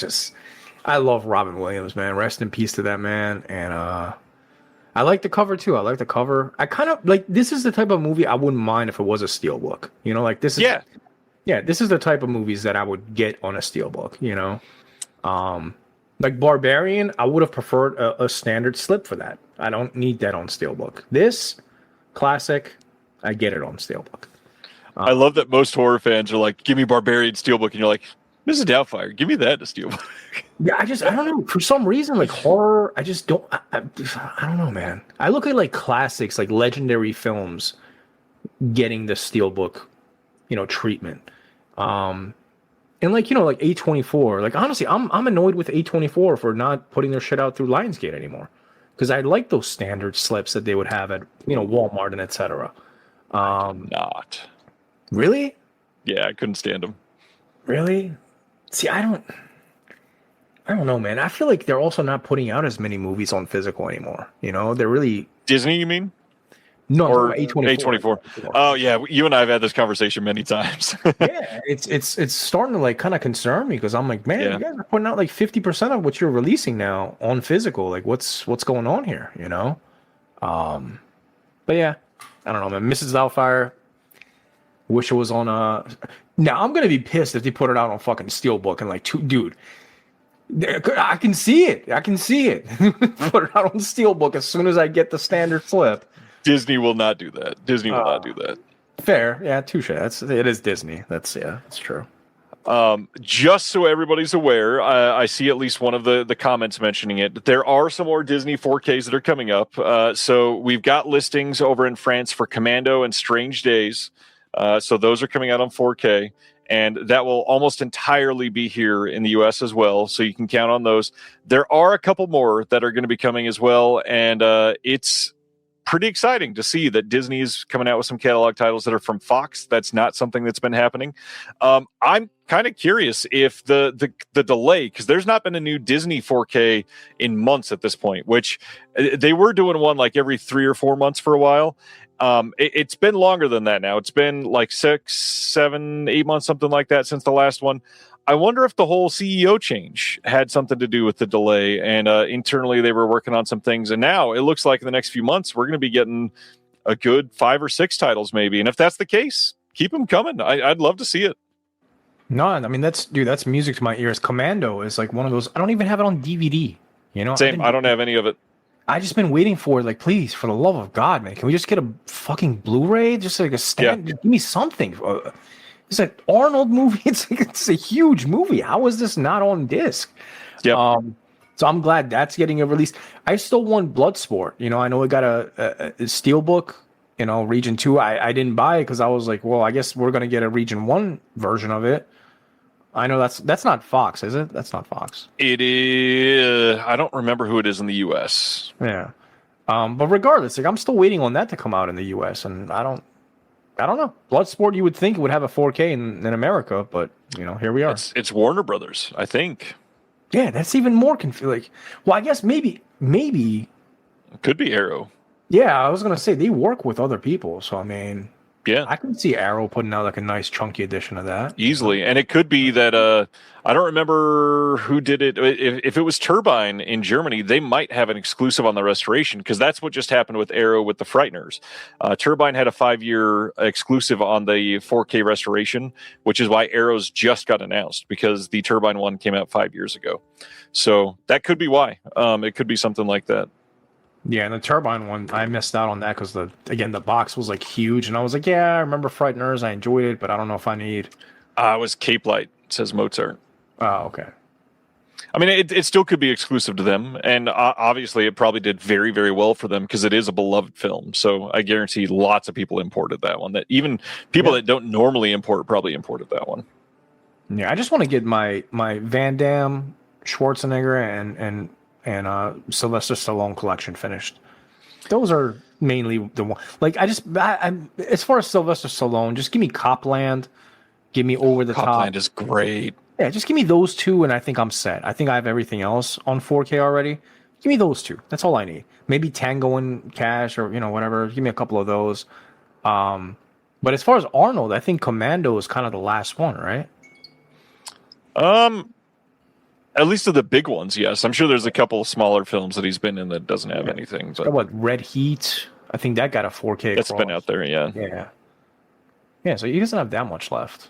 So. All right. So if Mrs. Doubtfire is not enough for you, on September 29th, we are also getting a 4K of Dead Poets Society with Robin Williams. This one's from '89. I adore this movie. Big deal for me because Ethan Hawke is one of my top 5. And I am so stoked this is getting a good release. This is going to be a 4K and Blu-ray combo pack. Brand new 4K restoration of the movie. It will have Dolby Vision HDR. No new extras because, we're lucky to be getting this at all at this point, basically. Dead Poets Society. You seen this one? I have, and I'm thrilled to purchase this. I don't have it in the collection. Watched it many, many years ago. I haven't watched it since then. Probably watched it maybe like 98, 99 is the last time I've seen this movie. Ooh. So it's been, it's been 27, 28 years probably at this point. So it's been quite some time. That is a while. Yeah, stoked on this. Great movie. Big, meaningful movie for a lot of people. Glad this is getting out here. And this isn't even like a spectacle type film. I don't think this is going to be something everybody changes their minds on. But even just the resolution upgrade, this movie will be great on 4K. Stoked on that. Hell of a week. Do you know what's my first movie that I ever watched in America at a movie theater? Ooh. What year? I came to America in 98. 98. I'll give you a clue. It wasn't in 98. The movie is from 99, and it's a horror movie. Anybody in the chat room, take a wild guess. Look up movies from 1999, horror movies. And it should be, it's not Scream, but it's Scream a very was from famous 96. movie. Yeah, it's a very, very famous movie, though. I actually referenced it early. Somebody got it. Blair Witch. I saw Blair Witch in the movie theater, and it scared the fuck out of me. Yeah. That was the first thing you saw in the theater. First thing I saw in America at the theater. And you know what's the second movie I watched? You've Got Mail with my mom. Imagine my mom taking me to Blair Witch and then taking me to see You've Got Mail a month later or 2 months, whatever the fuck it was, whenever it came out. Or I might be saying in reverse. I might have seen You've Got Mail first and then saw Blair Witch, but those are like the first 2 movies I saw coming to America. Nice. Very nice. All right. Hell of a week for releases.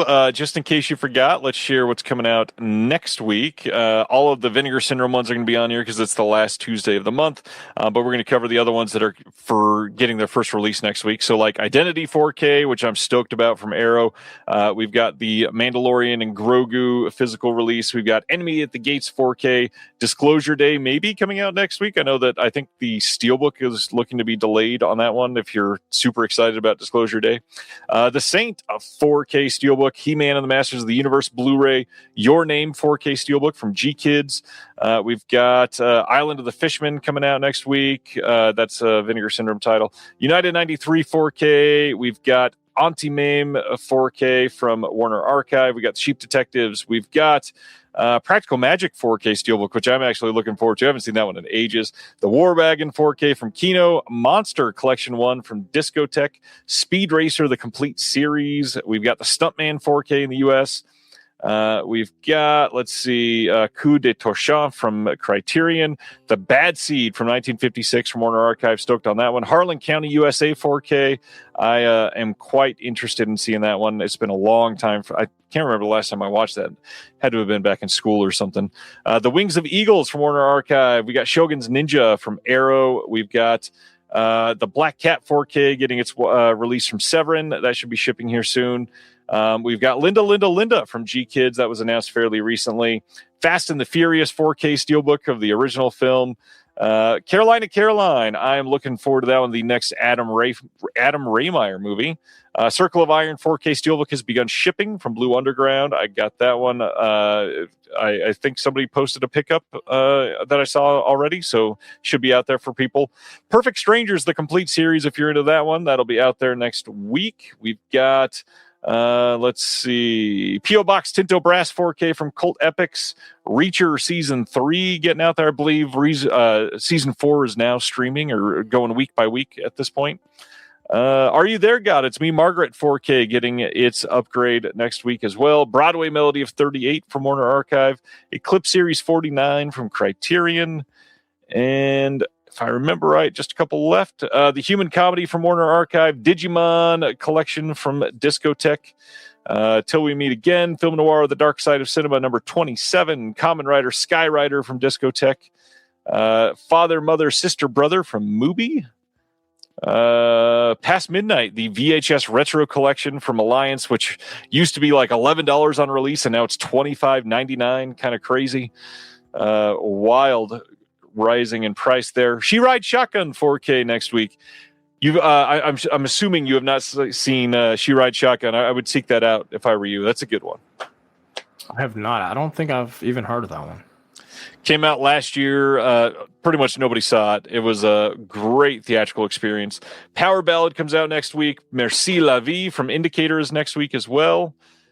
And that Eternity's Pillar that we talked about recently, that is shipping now. And RZA's One Spoon of Chocolate is next week. Nobody Should Buy the Breadwinner, from what I've heard. French Dressing is next week from Indicator as well. Semi-big week next week. The Devil Queen, I'm very curious about that one from Kino. I'll be checking that one out. Reanimator Academy from Visual Vengeance. Some standards from Deaf Crocodile getting their release next week. And the Jane Austen Book Club re-release. That's it. Anything that you got pre-ordered or on the way that you're excited about from this list? Yeah, I think I got 5 coming in. Well, before I mention mine, can I ask you about the Demon Disorder? Have you heard anything about that? I have not, other than when I announced it. That was it. Yeah. I looked at the screen caps, and it looked kind of interesting. I wanted to buy that and the Mermaid, but I didn't. I passed on those since the slip sold out. I was like, well, I could just wait for the standard to go on sale now at this point. But I did order Disclosure Day from Groove. I have the steelbook for that coming. Again, another example, like anything with like Stanley Kubrick, these famous directors, Scorsese, etc. Those ones I want on steelbook. So Disclosure Day I did get on steelbook. I also have Touch Me coming in from Vinegar Syndrome. I have Faces of Death coming from Vinegar Syndrome. I have Ice Cream Man on 4K from Vinegar Syndrome, and The Wailing from one of the partner labels. Nice. Not the Korean one. It's a Spanish. Yeah. Yeah. Yeah, The Wailing sounded really good. I definitely wanted to see that one for sure. My big thing, I loved Identity when I was younger. I'm so curious to see how that one looks on 4K. It's been a while since I've seen that one because it has not had a good release in a while. All right, last thing we're going to talk about before we get into Neon.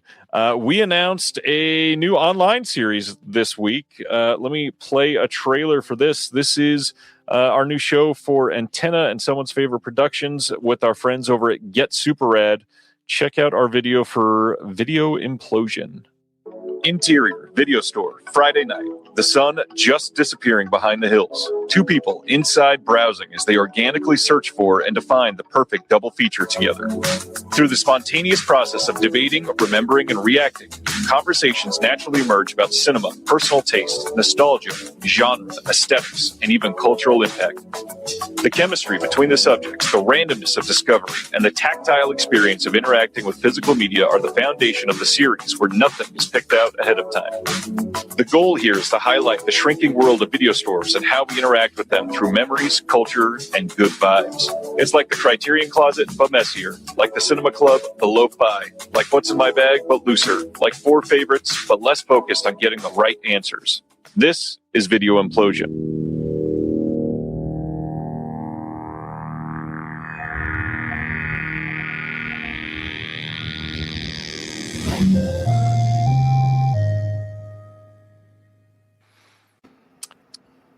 Episode 1 of that is up on YouTube now. Episode 2 will be out in about a month. And you can also subscribe wherever you get your podcasts. We've got an extended audio version of the episodes. And it's really fun. We just wanted to be able to highlight video stores because they're making a comeback. And not just here in Kansas City where we're opening one this fall, but it seems like all across the world, they are getting to be more and more important. And I miss those experiences. So check it out. I love that trailer, and dude, I hope you're right, man. I hope we get video stores back like that.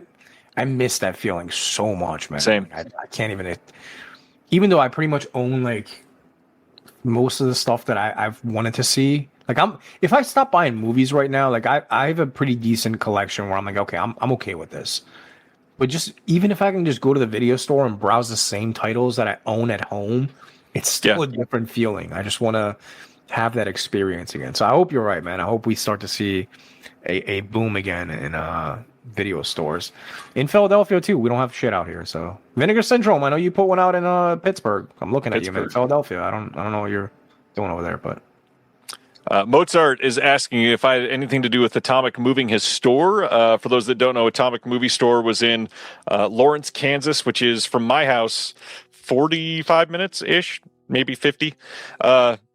He was just operating out of his home, and he got a chance to open a store. I had no idea what was happening. I found out with everybody else, read it on the website when he announced it like 2 months ago at this point. And funny enough, I called Kyle. We had a long conversation, and we're both just excited that two stores like this are opening in the area at the same time. It means we both think that it's a good place to do this, and we're both excited about the potential. And I think we're just going to be able to help each other. We're even talking about like, some wholesale orders. You got to buy a minimum number of products, and that's always a worry. And now we can work together, pay for shipping once. We can help each other save.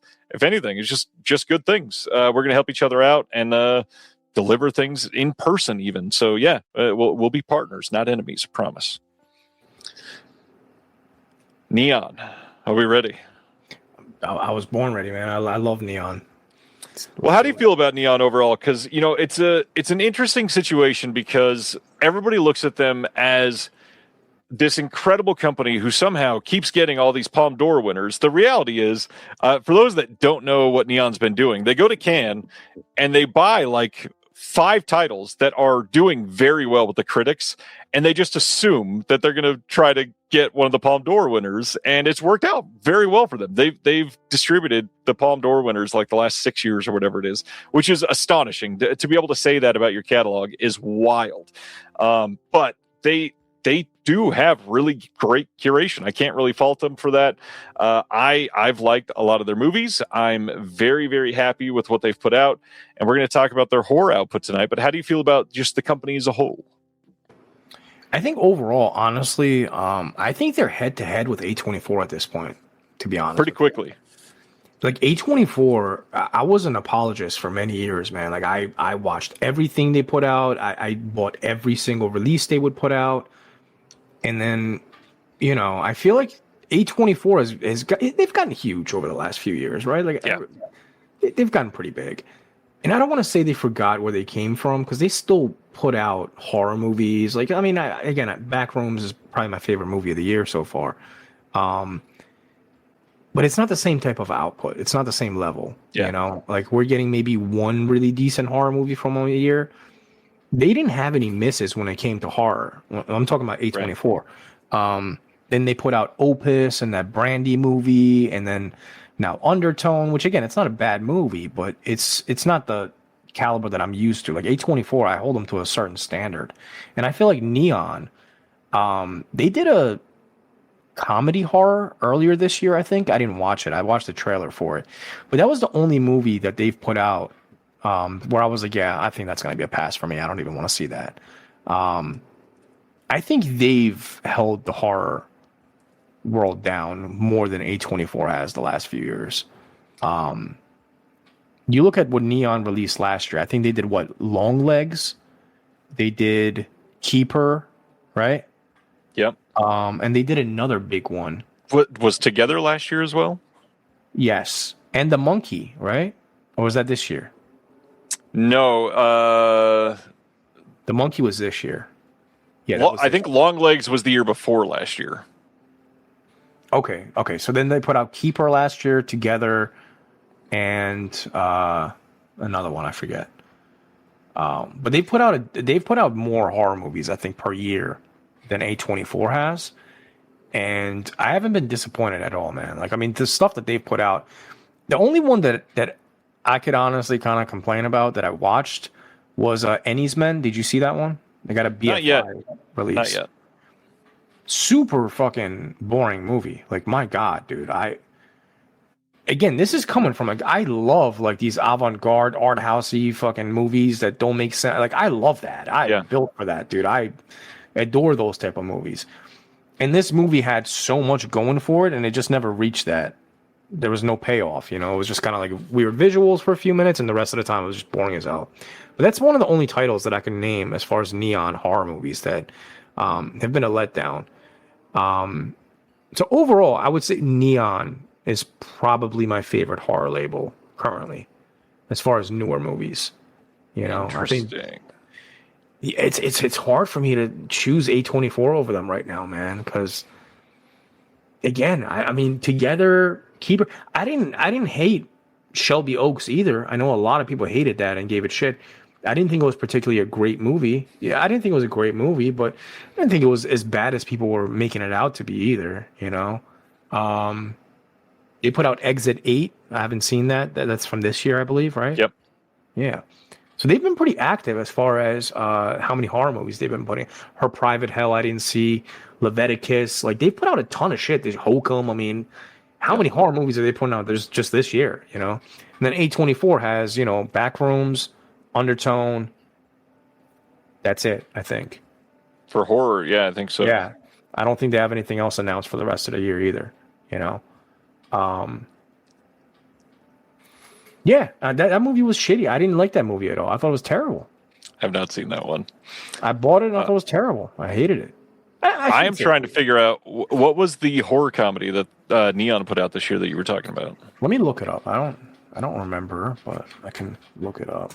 Because this year, if you're going by list of U.S. release date, we got Surratt, Nirvana, the band, the show, the movie, Epic, the Elvis Presley concert, Alpha, the Christophers, Exit 8, Hokum, I Love Boosters, Leviticus, Her Private Hell, Sheep in the Box, which I have no idea what that is, and then The Wrong Girls, which is in theaters now. I'm trying to think. I don't know. Maybe I'm mixing them up with somebody else. I thought it was a horror comedy they put out this year. I'm still excited to see It Ends. I need to see that one. Yeah, I haven't seen that one either. But yeah, I mean, their output, dude, is a shit ton, you know? And they're just distributing these movies, right? They're not making any of these themselves, right? I think there might be a couple of them that they were involved with early on, but for the most part, it is just distributing. But like Hokum, even, they may have had a hand in that one. I Love Boosters, they may have been in on that one early as well. I'm not sure. Have you seen that one? I Love Boosters? I've not seen I Love Boosters yet. I need to because I love Boots Riley. Yeah, I do want to check that out. I thought I had a pre-order, but I guess I didn't. But I do want to check that out. But yeah, man, big fan of it. I'm excited to get into it, and you might be surprised by my list, man. There might be a few in there that you wouldn't expect. Well, I got a top 5 and an honorable mention. Do you have an honorable mention? I do. Let's start with those. What's your honorable mention, and then I'll share mine right after. So I would definitely say Crimes of the Future. That would probably be my number 6. I know a lot of people who didn't like that, but I fucking adore that movie, man. I watched it at the movie theater twice. I bought the standard edition, and as soon as Second Sight announced it, I bought that edition. I would actually love to see Second Sight do all the Cronenbergs, dude. I would like The Fly. Please, I don't need that from Scream Factory, dude. Please give that to Second Sight. Like, I don't need that from Scream Factory, you know. But yeah, it would definitely be Crimes of the Future. I thought the ears on the body, I was like, oh, gross, dude. What the fuck? I hate ears. I was like, oh, more of them on the body? That's terrible. That's horror. That's horror. That is finest. So yeah, I would definitely say Crimes of the Future for me. My honorable mention is Together. I like that movie quite a bit. Obviously, when you're married, your chemistry between the two leads is going to be great, and it was. I think they pulled off that relationship very well. I think the effects that they leaned into heavily in the movie were sort of spoiled in the trailers because that was all they leaned into for the marketing. That being said, it was still an effective movie. I thought it was well done. For other companies, it may have been even higher. I think Together is slightly underrated at this point, especially in the grand scheme of like modern horror. But I get it because there's a lot of great movies coming out still. Yeah. All right. I love that movie. That would have been my number 7. I was debating between that and Crimes of the Future. Love both of them. So, well, let's find out your top 5 then, because I know we don't match on a couple of these because you haven't seen a couple of the ones that I've got listed. So, what's your number 5? My number 5, I would probably say it's Immaculate. Nice. Not a lot of people love that movie. I thought it was fucking phenomenal, man. I really, really like that movie. It's gorgeous looking. I love the costumes, and I love like. I don't know, like gothic horror / like Catholic horror themes, like anything to do with religious horror. Like I like it, unless it's like a cheesy, Exorcist ripoff. We've got a million. I don't need that. But like period pieces, I adore those type of movies. And I this movie, man, I debated on putting this honestly in my top 3. Like that's how much I love Immaculate, and it came out honestly during the same time as Omen. All right. Yep, the first Omen. The first Omen, and the first Omen was great too. So if you haven't seen either of these, it's a great double feature. Immaculate and the Omen. Please watch. Very similar too in themes. Yep. Like they're almost exactly the same. It's just I don't want to spoil anything. It's the opposite at the end, right? But it's exact same scenario. Just one is good, one is evil. Yep. But yeah, I love this, man. I love this movie. And I particularly love the fact that she was so invested in making this movie. She spent so much time. Like, she really pushed for this movie to happen, dude. And, like, seeing where she is now, like, I don't know. I think I might put this up. I don't know. Fuck. I think I might like this better than The Omen. Because The Omen was, like, in my top 3 of that year, dude. I really thought The Omen was really good. Yeah. Aside from the creature at the end, the devil thing, I thought the CGI was a little iffy about that. But other than that, The Omen like shocked me because I thought it was going to be dog shit. I walked into it saying I'm going to hate this, and then I watched Immaculate right afterwards, and it was a complete toss up when we were doing our top 5. I kept flip flopping between the two, and I'm still I still don't know. But yeah, Immaculate is number 5 for me, man. I love that movie. The fact that those two were in theaters at the same time, one of them was going to be overlooked entirely, and Immaculate is the one that kind of fell to the first Omen, which I kind of understand. The first Omen is an incredible movie, so I totally get it. My number 5 is one that you have not seen yet, and that is Leviticus. Saw that at a film festival this year, which is an incredible, incredible audience to see a movie like this with. No matter what, the tension is going to be extra high. You got an audience that's there that loves movies, and they, in turn, loved this experience.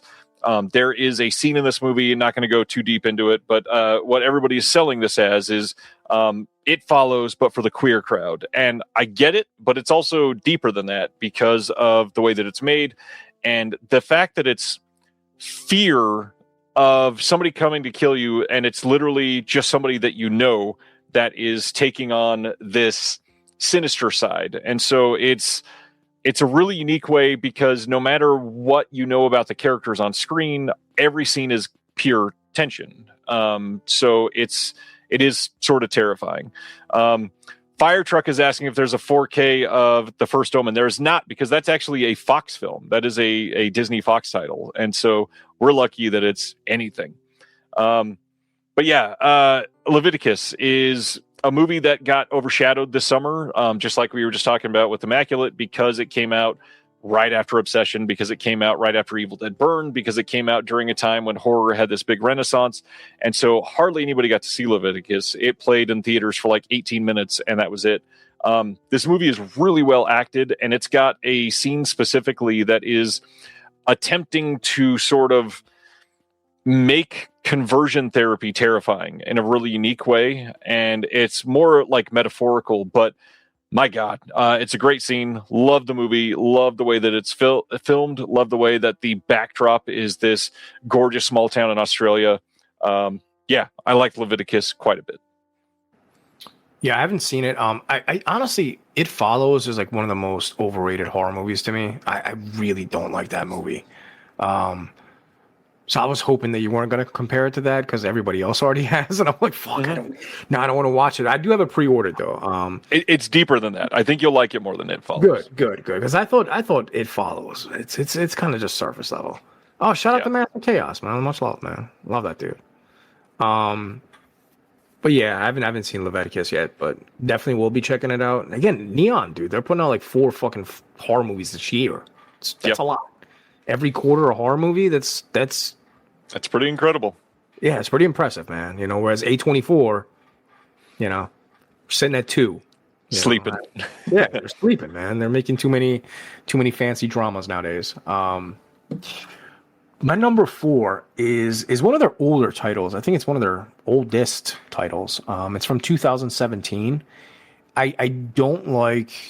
Well, I guess I should just name it because describing it already ruins it. It's called Revenge. I don't like revenge movies. I don't like I Spit on Your Grave. I'm not that type of guy. I'm not trying to see a bunch of women get abused and then I'm good on that. I don't need that. However, this movie, this is fucking different, man. If you have not seen Revenge, please do yourself the favor of checking this movie out. The cinematography is fucking gorgeous. The color palettes, it's the same color palettes as like El Topo, like fucking bright blue sky, fucking Arizona desert, and then in the middle of it, it's just this, cat and mouse chase between this woman and these group of dudes, and it's violent, and she's fucking badass. And dude, you guys, if you have not seen Revenge, Second Sight put it out. I have the Second Sight edition. I'm sure that's sold out by now, but even if you get the standard or stream it, watch Revenge. I'm sure you've seen it, right? Oh yeah, I adore Revenge. This is one of the movies that I bought the most. I had the German Steelbook. I've got the Second Sight. I had the original Blu-ray. I think I've got one other version of this movie. I adore Revenge. You're talking about the cinematography, not only like the desert and all that stuff, but the pinks and reds in this movie pop so much. It is absolutely worth a watch. And the Second Sight cover, I think it's perfect because it really emphasizes on like the blues and the desert, and then the title is in bright fucking hot pink, So like it's just perfect. I love that cover. But yeah, my number 4 is Revenge, man. I love them. Please, in the chat, if you have not seen it, check it out. I promise you will love this movie. Directed by the same director as The Substance, absolutely.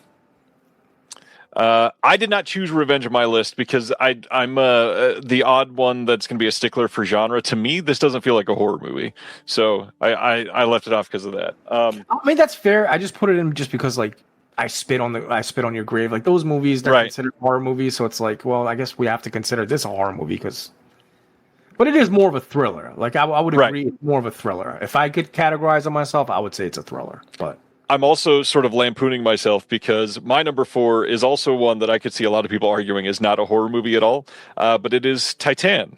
This is a movie that how do you describe this movie? A woman fucks a car and then gives birth to something. End of movie.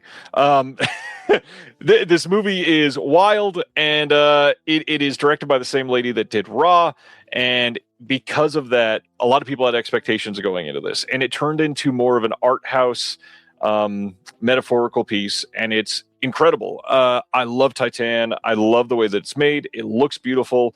One thing that when people talk about this movie, they don't discuss at length.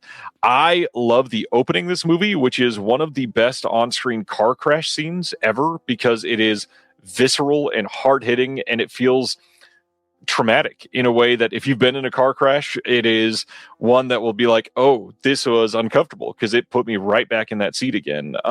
This and then the remake of Let the Right One In has a really great car crash. Anyways, I think this movie is crazy. It's going to get compared to all of the director's other films, of course, but then also Cronenberg's Crash and a number of other types of films. But this is such a singular piece of just weirdness that I like and surrealism that you just get lost in. I like this movie so much. Please check out Titanic. Yeah, big fan of the movie also. Same director as Alpha also. She put out Alpha this year. Again, this has a very bare bones release. This is another release I would love to see Second Sight do, because I feel like Second Sight is like the only boutique label that's focusing on the newer movies. That's why I keep mentioning like them when it comes to Neon and A24, because I don't see Arrow Video doing many A24 movies again. Like they've done The Lighthouse, I know, but I don't even, that felt awkward to me. I own it, but I didn't even like that. I was like, I don't know if I like Arrow doing A24, But yeah, I'm a big fan of this movie. I haven't seen it since it came out, but I do own it. I'm probably due for a rewatch, but big fan of the director though. There's been a rumor of Second Sight doing it forever, so we'll see. Good. They did Raw, so I mean, they did Raw, and hopefully they'll do Alpha. Hopefully that'll get a better release. That is Curzon in the UK, so Second they Sight are in the can't do UK. that one. That's right. I'm so stupid. I have it right in front of me. Thanks, Ronnie. I keep forgetting her name. Her name is Julia Ducournau. There you go. Yeah, we should be respectful. I'm not. I'm terrible with French, so I was never going to have her name memorized. I just dropped my aunt to go back to France. Shout out to the French. Yeah. Number 3, then. It's gonna have to be Longlegs, man. Longlegs had to be in the top 3. I think Longlegs accomplished what Skinamarink was trying to accomplish for me, whereas Interesting. Bear with me for 2 seconds. There are scenes in Longlegs where I was creeped out by just like the composition of the film, like the windows and the way just things that shouldn't necessarily creep me out, just like a fucking door there should not terrify me, and I think that was done really well in Longlegs, and I think it's purely because of the cinematography. Like that director fucking killed it. I do think people went a little overboard saying it's like, oh, this is the scariest movie since The Exorcist, and it's like, dude, it's not. Can we just say it's a good movie? You don't have to. Same thing with Obsession, where people were like, this is gonna change your life, and I watched it. I'm like, it's a really good movie, but you overhyped it to the point where I walked into expecting like something that's gonna mesmerize me for the next 3 weeks, and it didn't. It mesmerized me for the 90 minutes that I was watching it. But yeah, I'm a big fan of Longlegs. And I think they're doing a prequel, right? From what I hear. It's been rumored. I'm not entirely sure. This is Perkins, who also did The Monkey and also did Keeper.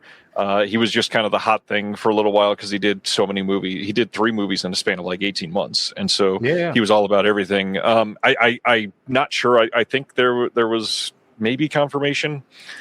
I feel like he signed on for like 9 more movies already, though. So we'll see. Is he doing Resident Evil, or is it the Barbarian director? That's the Barbarian. That's Zach Kreger. Okay. I always get those two mixed up just because they're like the newer guys that are kind of killing it. I keep mixing them I guess I should say something about long legs. What I will say is I'll talk about long legs in just a minute. My number 3 is one that you already mentioned, Immaculate. I had to make my top 3. Nice. Nice. I didn't say much about it earlier because I didn't want to spoil that I was about to bring it up. Immaculate, I think, is maybe the most underrated of Neon's horror films. And it's because of the First Omen thing. Immaculate is really well made. Sydney Sweeney is perfect in this movie. She is probably the best person to act in this film. One thing that you did not bring up that I really wanted to highlight is this movie, to me, sticks out because of Michael Mohan's directing and the fact that he went on site over to that part of the world and they actually filmed there. And it's not just a shitty religious horror movie on a set in a house like so many of them are. It had to be made there. And because of that, it feels so much more authentic, so much more Italian, so much more like 1974 crusty, weird. Somebody with a very Italian sounding name would have made this and you would go, man, this is fucked up, and I love it. And it's just great. I really think that the story is weird, and the production design is here is great with all of like the scene where they start showing you like the test tubes and all that bullshit that made the plot of this movie just weird. But also the ending. I don't want to spoil too much, but the fact that they go there, they let things linger, they let things breathe. In so many other horror movies, there's a moment where you can tell what a horror movie is going to be when what they do with screams is just obvious. And everything with Immaculate, they let like weigh on you.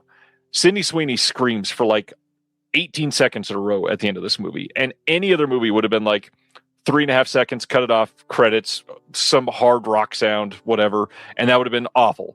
This movie goes there. Big fan of the way that they end this movie, and I think that it was the movie that we needed at that time. Unfortunately, we also needed the first Omen, and it was great, and they should not have been competing. Either way, check it out. It's absolutely worth it. Question for you. Because the similarities, like it's just too many similarities, right? Like from the testing tubes to what happens as far as the end, like they're entirely too similar. Like, what do you think happened there, man? I mean, they came around exactly during the same time. Like, who copied who? There had to be some kind of influence. Otherwise, like, so not that we know all the behind the scenes stuff or anything, but the rumor is nobody knew anything was happening with either of those films until it was way too late and the release date was set for both. What I think happened actually is Roe v. Wade was repealed, and it pissed off a lot of women. And these movies came out of the anger of Roe v. Wade being taken back. Yeah, I always wondered that because I watched them back to back, and I was like, dude, I feel like I watched the same movie just with different people. Like, how was this coming out like the same month? This is like insane to me. But great description as far as mentioning this is like a crusty Italian vibe. Like, and I feel like that's what's missing from horror movies, man. We need more like Italian crust. You know, we need like disgusting 80s gross Italian crustiness. We need that on site on a real set. Yes.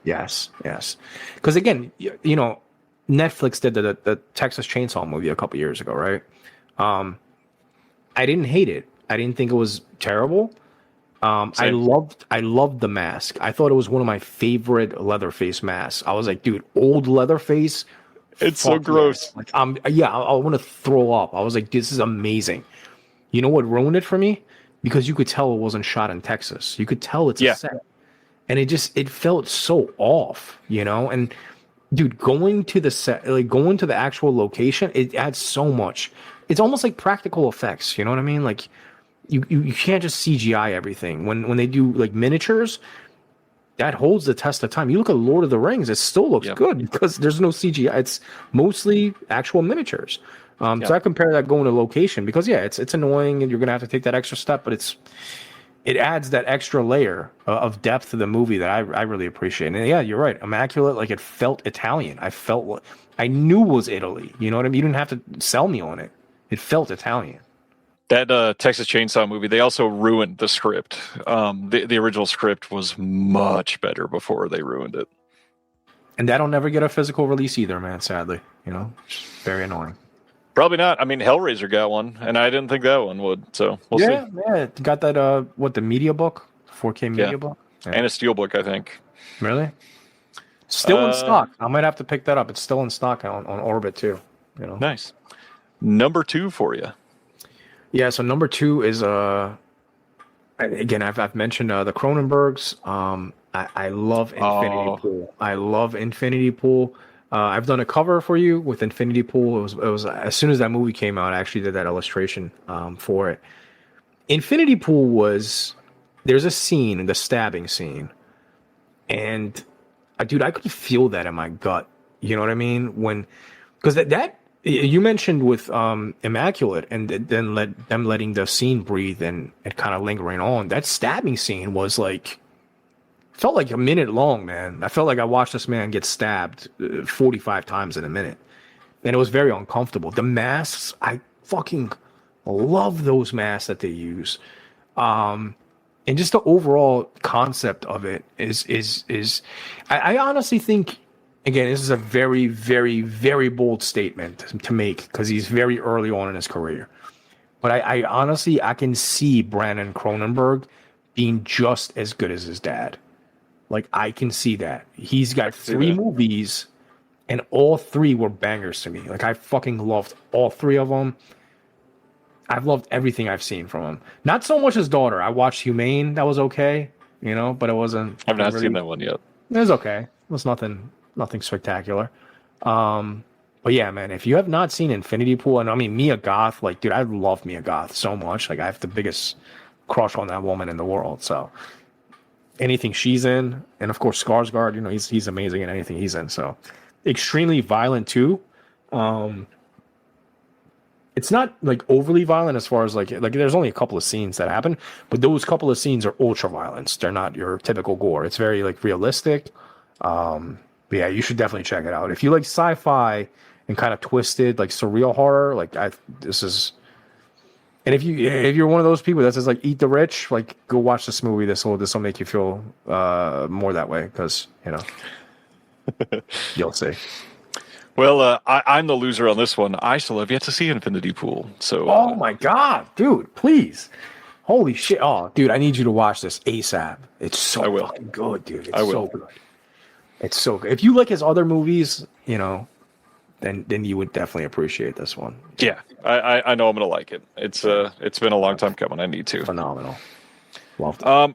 My number 2, another one that you've already mentioned. I guess I just rated them a little higher. Longlegs is up there for me. I think this is the best of the Perkins horror so far, other than Blackcoat's Daughter. I think, depending on the day, I switch back and forth between those two.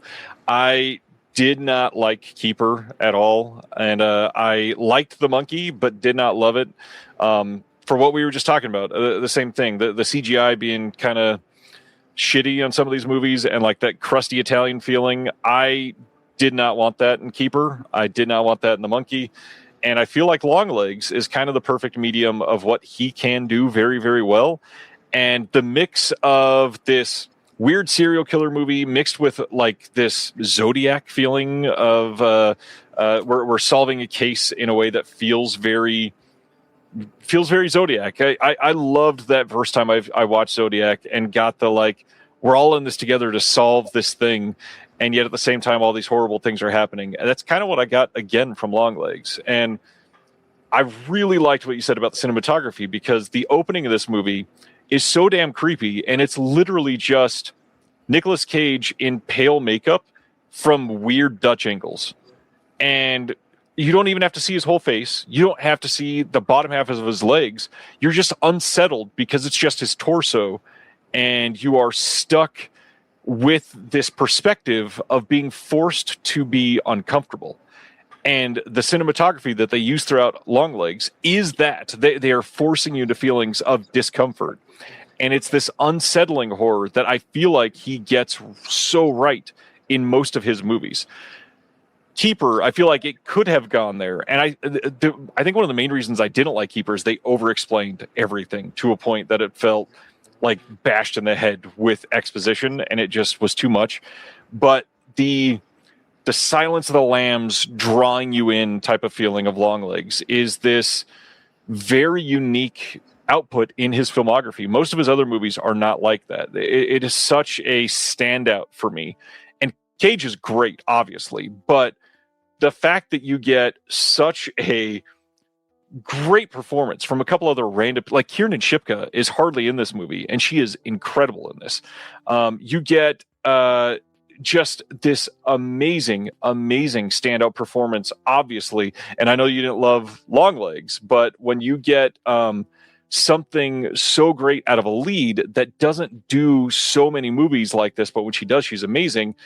Micah Monroe is incredible in Longlegs, and she's not even really asked to do that much, but she delivers on every level. And it's so tense in scenes where in a lot of other horror movies doing the same thing, you wouldn't get the tension, but those Dutch angles and the weird blocking and the situations that you place yourself in, you just feel gross. You feel like you've got goosebumps because you're stuck in this ride.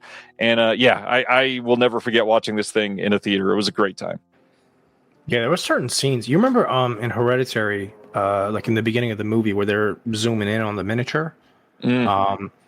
Like Longlegs almost felt like that as a movie because there's a lot of like wide shots of just the house. And that's what creeped me out. Like the composition of everything was just something just felt off, and I couldn't really explain what it is. And I was just like, dude, I just feel like I feel gross. I can't explain it. I'm just looking at a fucking window, and it's making me feel very uncomfortable. Whereas like jump scares don't work with me. Put a window in an awkward spot, and I'll be like, oh fuck, like I don't know about this one, man. This is too much for me. I don't know. The stairs are looking a little weird. Why is that window so low? Fuck, I'm creeped out. The doorknob is a little high on that door. I don't know, man. This is really fucking with my head right now. But you know, Keeper, I really liked Keeper, to be honest with you. I was debating on putting that in my top 5. The only thing, they should have just called it long neck. You know, he has got long legs. Just call it long neck and just keep the long thing going. You know, just keep that going for the next one. I did like the creatures. I thought they overexposed them a little bit. You know, because like they showed them a little too much at the end. Where I was like, dude, that third act was so much. Yeah, I was like, all right, dude, we get it. It was creepy at first. All I needed was this fucking thing coming out the back, and that was enough. I would have been like, oh, okay, you fucked me up. I'm good. An amazing movie, amazing creature effects. And then they just like gave me 10 more minutes of it, and I'm like, all right, that's. It should have been one scene in like blurry in the background, and that would have been enough to be like, oh, this is fucking odd. Yeah. Yeah. Sometimes the unknown, like I again, you know, with undertones, it bothered me because they literally gave me nothing. You know, but with this, give me one creepy shot and leave the rest of it to my imagination. I'm cool with that, you know, but give me something at least. Whereas Keeper, I thought they just overexposed everything I didn't want them to expose. You know? But I was so into it until like, you know, the last like 10 minutes where I was like, all right, man, I really feel like I'm on a date with these creepy fuckers now. You know, I've been staring at them for 20 minutes. Like it's enough, you know? So yeah, for sure. Well, let's hear your top. Yeah, number 1. Shout out to Brandon Cronenberg again, man. Possessor is 100% number 1. I think that movie might be in my top 5 of the last like movies in the last 10 years or so. I don't know, whenever it came out. That movie actually, I think that might have introduced me to Neon. Actually, I don't know when that came out, but I'm pretty sure that probably introduced me to Neon. I love that movie, dude. I thought it's so well done. And there's a scene that, you know, have you seen it, right? Oh yeah. It's been a while, but I've seen it. You remember the shootout scene, right? I think so. Yeah. It's just like, it's such a genre blending movie because it's got action sequences that could be in a full blown action movie. And it's a horror movie at the same time, but there's also so much sci-fi aspects incorporated because it's a Cronenberg film. And the thing that I liked about this is I can honestly, if you pass this off as his dad's movie, I'd be like, oh yeah, his dad did make this. I believe it. You know, like he really has his dad's vision, and the way he incorporated like those machines that they set up, right, like to get in the killer's mind and all that stuff. That straight up is like inspired by his father. Like you can just see in his previous movies. You look at Crimes of the Future, same kind of machines are incorporated in that. So I love the fact that he's like kind of passing down the torch to his son, and I'm really excited, man. His son has been fucking killing it. Like all 3 of his movies, I've loved. So if you haven't seen Possessor, Go check it out. Second Sight has a beautiful edition of it. And I'm sure you can get it on streaming as well if you don't want to buy the $70 box set. But Yeah, I love Possessor. It's to me up there with like Upgrade in this futuristic dystopian weird sci-fi body horror that is just unique in a really fun way. Not on my list, but great. And I probably just I need a rewatch. It's been a long time since I watched it. Yeah, Cronenberg. To me, Possessor, when I watched it, felt like more of a Cronenberg film than like Crimes of the Future. It felt more composed. It felt more planned. Crimes of the Future, I didn't like the movie. I'm not secret about that, but I feel like Cronenberg got like a few creepy ideas for body horror and then made a movie around that instead of making a movie and fitting the body horror into the movie. And I feel like his son was able to pull that off with Possessor much better.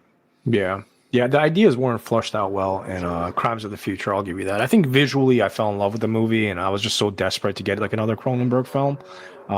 Because again, his last like 4 or 5 movies were essentially like dramas for the most part. You know, he had really shied away from horror for quite some time. So long time. Yeah, and he's coming back. He's making another one. So I mean, we'll see what he's doing. But you know, I still haven't seen his last one. I got The Shrouds from Criterion. Have not seen it. Have you seen that one or no? I have. I'm not into it. It's it's yeah. I like the idea behind it. It's just I don't know. It felt a little full of himself, maybe.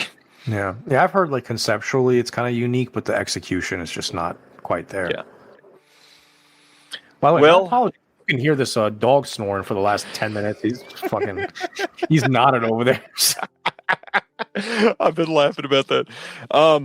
My number one, I feel bad knowing that you have not seen it. It is not just recency bias. I think Hokum is a borderline masterpiece. Damien McCarthy really nailed this.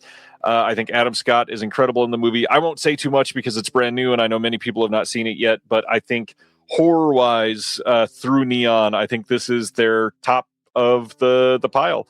I think that the story itself is really well done. I think the callbacks that they do in this through the writing is just really well thought out. McCarthy really like plotted this thing. He had certain payoffs that were going to come back that he knew about and built it in a way that structurally it was sound. I think the story itself is engaging and interesting, and I don't know, really strong film in a really strong year for horror. And it's wild to me that Neon has played a pretty large part in that. And the fact that we get that and Obsession and Leviticus and Evil Dead Burn, which Evil Dead Burn is not great, in my opinion. It's not even good. But to get all of those in a span of like 60 days, legendary run for all those in back rooms and people still like getting over the fact that we got a couple other great horror in the first couple months of the year. That it's just insane what we've been able to get, and it's August. There's still great horror movies yet to come this year, which is insane. Hokum is great. Saw it again, another one I saw early at a festival, and to see that with a crowd of people that love horror, that love film like this, and they were coming out for this, legendary theatrical experience. People like catching their breath at the right moments of like, oh man, that was great, or being creeped out by the weird bunny face that they have in the trailer for this movie, or the jokes that really land in this movie. The humor is actually pretty great. I think that this movie is shockingly good. I was really ready to not love this movie and be disappointed, and it ended up being, to me, this goes pretty head to head with Obsession for what should have been seen as the best horror of the year so far.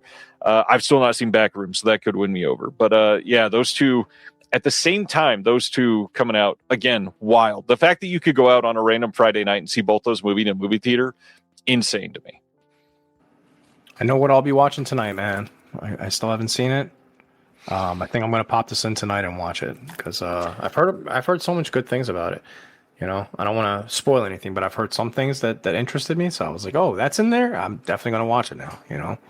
I'll watch Infinity Pool. You watch that one, then we'll chat. Yeah, please, dude. We'll do a trade-off. I'll watch this tonight. Please watch. I'm telling you, man, Infinity Pool. If you like Possessor, you'll fucking love it. You know. Again, another one of those that I have on Steelbook. It's like, well, why the fuck didn't you just put it out on standard? What? Why? Why does this need to be on Steelbook when nothing else is on Steelbook that you're putting out? Annoys me. I agree. I agree fully. I also agree that this was a great topic choice. Good job. This was fun. Neon is a unique place because a lot of people are talking about their random drama choices. I mean, the Ruben Östlund titles that they got, the Honora that won the Oscar, these random Cannes title or Palme d'Or titles that are just incredible, and everybody loves them for that. But they've done a lot of great horror throughout the years, and I mean, even like Parasite, they distributed that. They did the re-release of Old Boy. That's huge. Obviously, doesn't really fit in this list, and it's not that same sort of film for them, but they've been attached to some major titles. Yeah, absolutely. I'm excited, man. I'm excited to see where horror goes. I don't think people give enough credit to the era that we're in, man. I feel like 2022 was probably my favorite year for horror. In recent memory, obviously, like not like comparing it to the 80s and stuff, but I mean that year we had Pearl, we had Men, we had there was another A24 movie that they put out. There was a shit ton of movies that came out. Oh, Barbarian came out 2022. Like I feel like year after year, man, we're getting a lot of really, really good horror movies. Let me look up 2022 because I'm curious because I remember like an insane amount of good movies came out during that year where I think it's still unmatched. Honestly, last year was pretty good, but nothing like 2022, man. And Men, like that's one of my favorite movies, like ever, man. Like people shit on that movie. It's one of the weirdest movies I've ever watched, and I loved every second of it. Second Sight, please give us Men on 4K.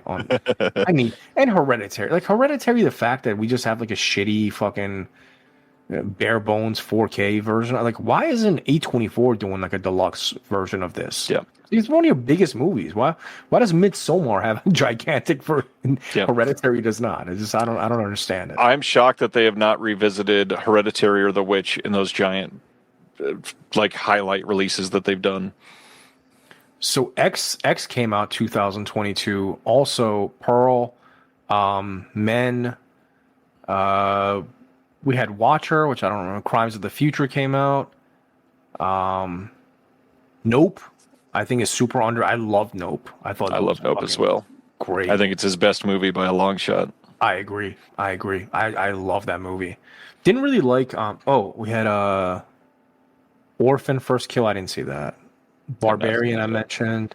Speak No Evil, that was a banger. The original, love that movie. Good Smile Night Mommy. Was that first year. Mm-hmm. Good Night Mommy, the remake. Yeah, we had Smile. I mean, we had Terrifier 2 came out.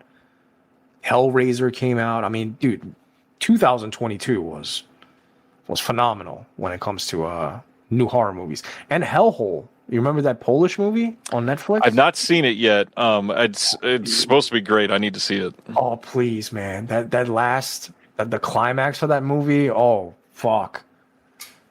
I don't want to spoil anything, man. Please watch that movie. That movie was very, very uncomfortable. Ragnar is pointing out so many one-word films. There was a lot there that we said. Yeah, Pearl, X. We have one-letter films. X. Just X. That's it. Oh, man. You know? Orphan First Kill is hysterical. I was not expecting that adjective. Oh, how could I forget this? The Menu. Dude, good movie. Yeah. You see how many movies I just named? This is all 2022, man. Speaking of Eat the Rich, yeah. Yeah, 2022 was insane. I think that's it. And then we had trash like Megan and whatever. Yeah, I think that's it as far as Skin and Marink, if that's your thing. That came out 2022. Outwaters, do you remember that one? I do. Iffy on it. It depends on the day.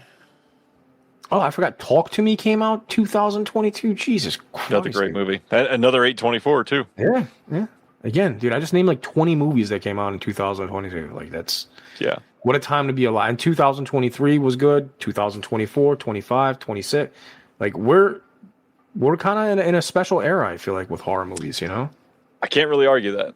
Yeah. We get a lot of remakes and a lot of trash, but if you know where to look, you can find some really good stuff nowadays, man. There's really no excuse, You don't have to just rebuy the same 1984 movie 17 times. There's There's But good you have to shit get out there. another steelbook. Yeah, exactly. Yeah, there you go. Well, my friend, this has been a fun night. Thanks for hanging out. Everybody needs to go follow Planet Mondo on Instagram. We got to get a new portfolio going out there for No, you. So we I'm can get some of your doing art it, in the man. world. I've been bullshitting. That's on me. I'm doing it. I'm doing it. Well, we got some exciting things to share for the magazine with Mondo on the front. We've got one more that needs to be announced here soon. That's already been done. That is, people are going to love that cover. I cannot wait to share that with everybody. Took a few months. That was a big one. It's a big one. Yeah, it's going to be an exciting time, and now I don't even know how they're going to release that. But yeah, we'll talk about that soon. On that note, again, go follow Planet Mondo. Check out the Physical Media Advocate. He is on the cover of all but I think 2 of the covers that we've released, which is kind of astonishing. You'll be on every one if I got my my druthers right. Anything else you want to highlight, hype up, talk about? No, yeah, give me a follow. I should have a website or a Instagram just solely for my art. But yeah, follow me on Instagram. That's probably the best way. It's planet.mondo. And then I do a podcast every Wednesday. We stream live on YouTube. So we stream at 7:30 p.m. Eastern time. It's called Spitball, one word media. And if you're into films, we pretty much just do movie reviews. And I do it with a loud Brooklyn bald man. So you'll enjoy that. It's a hardcore guy, a hardcore punk rocker from Brooklyn. You'll have an amazing time with him. So, yeah, check it out. All right. Well, thanks everybody for hanging out. Stay safe. We'll see you all next Thursday. Enjoy. Thank you for watching The Disconnected. On the way out, make sure that you are subscribed to the channel, that you've liked the video, and that you've copied the link to be able to share with someone else that may appreciate this.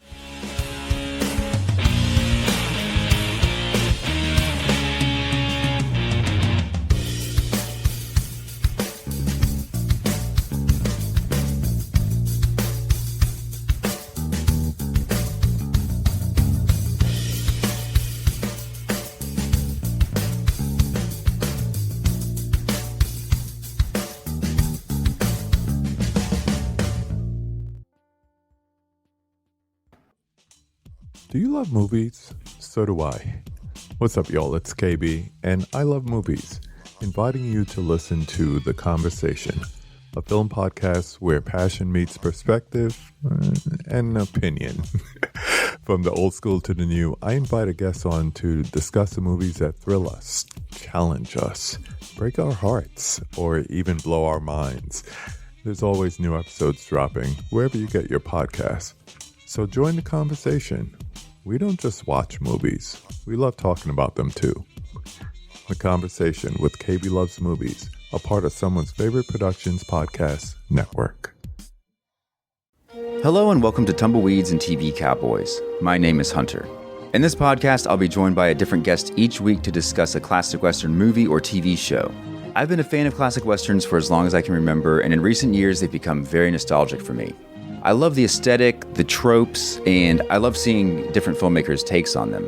At their best, they're incredibly entertaining, rewatchable, and some of my all-time favorite movies are Westerns. We'll mostly focus on Western movies made in Hollywood, but we'll also be covering spaghetti Westerns, and one thing I'm very excited to get into are Western TV shows. I've got some amazing guests coming on the show, film professors, historians, and podcasters. And Tumbleweeds and TV Cowboys is part of the Someone's Favorite Productions podcast network, and many guests on the show will be from other shows on the network. Thanks for listening.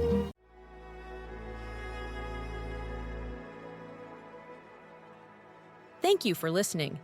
To hear more shows from the Someone's Favorite Productions podcast network, please select the link in the description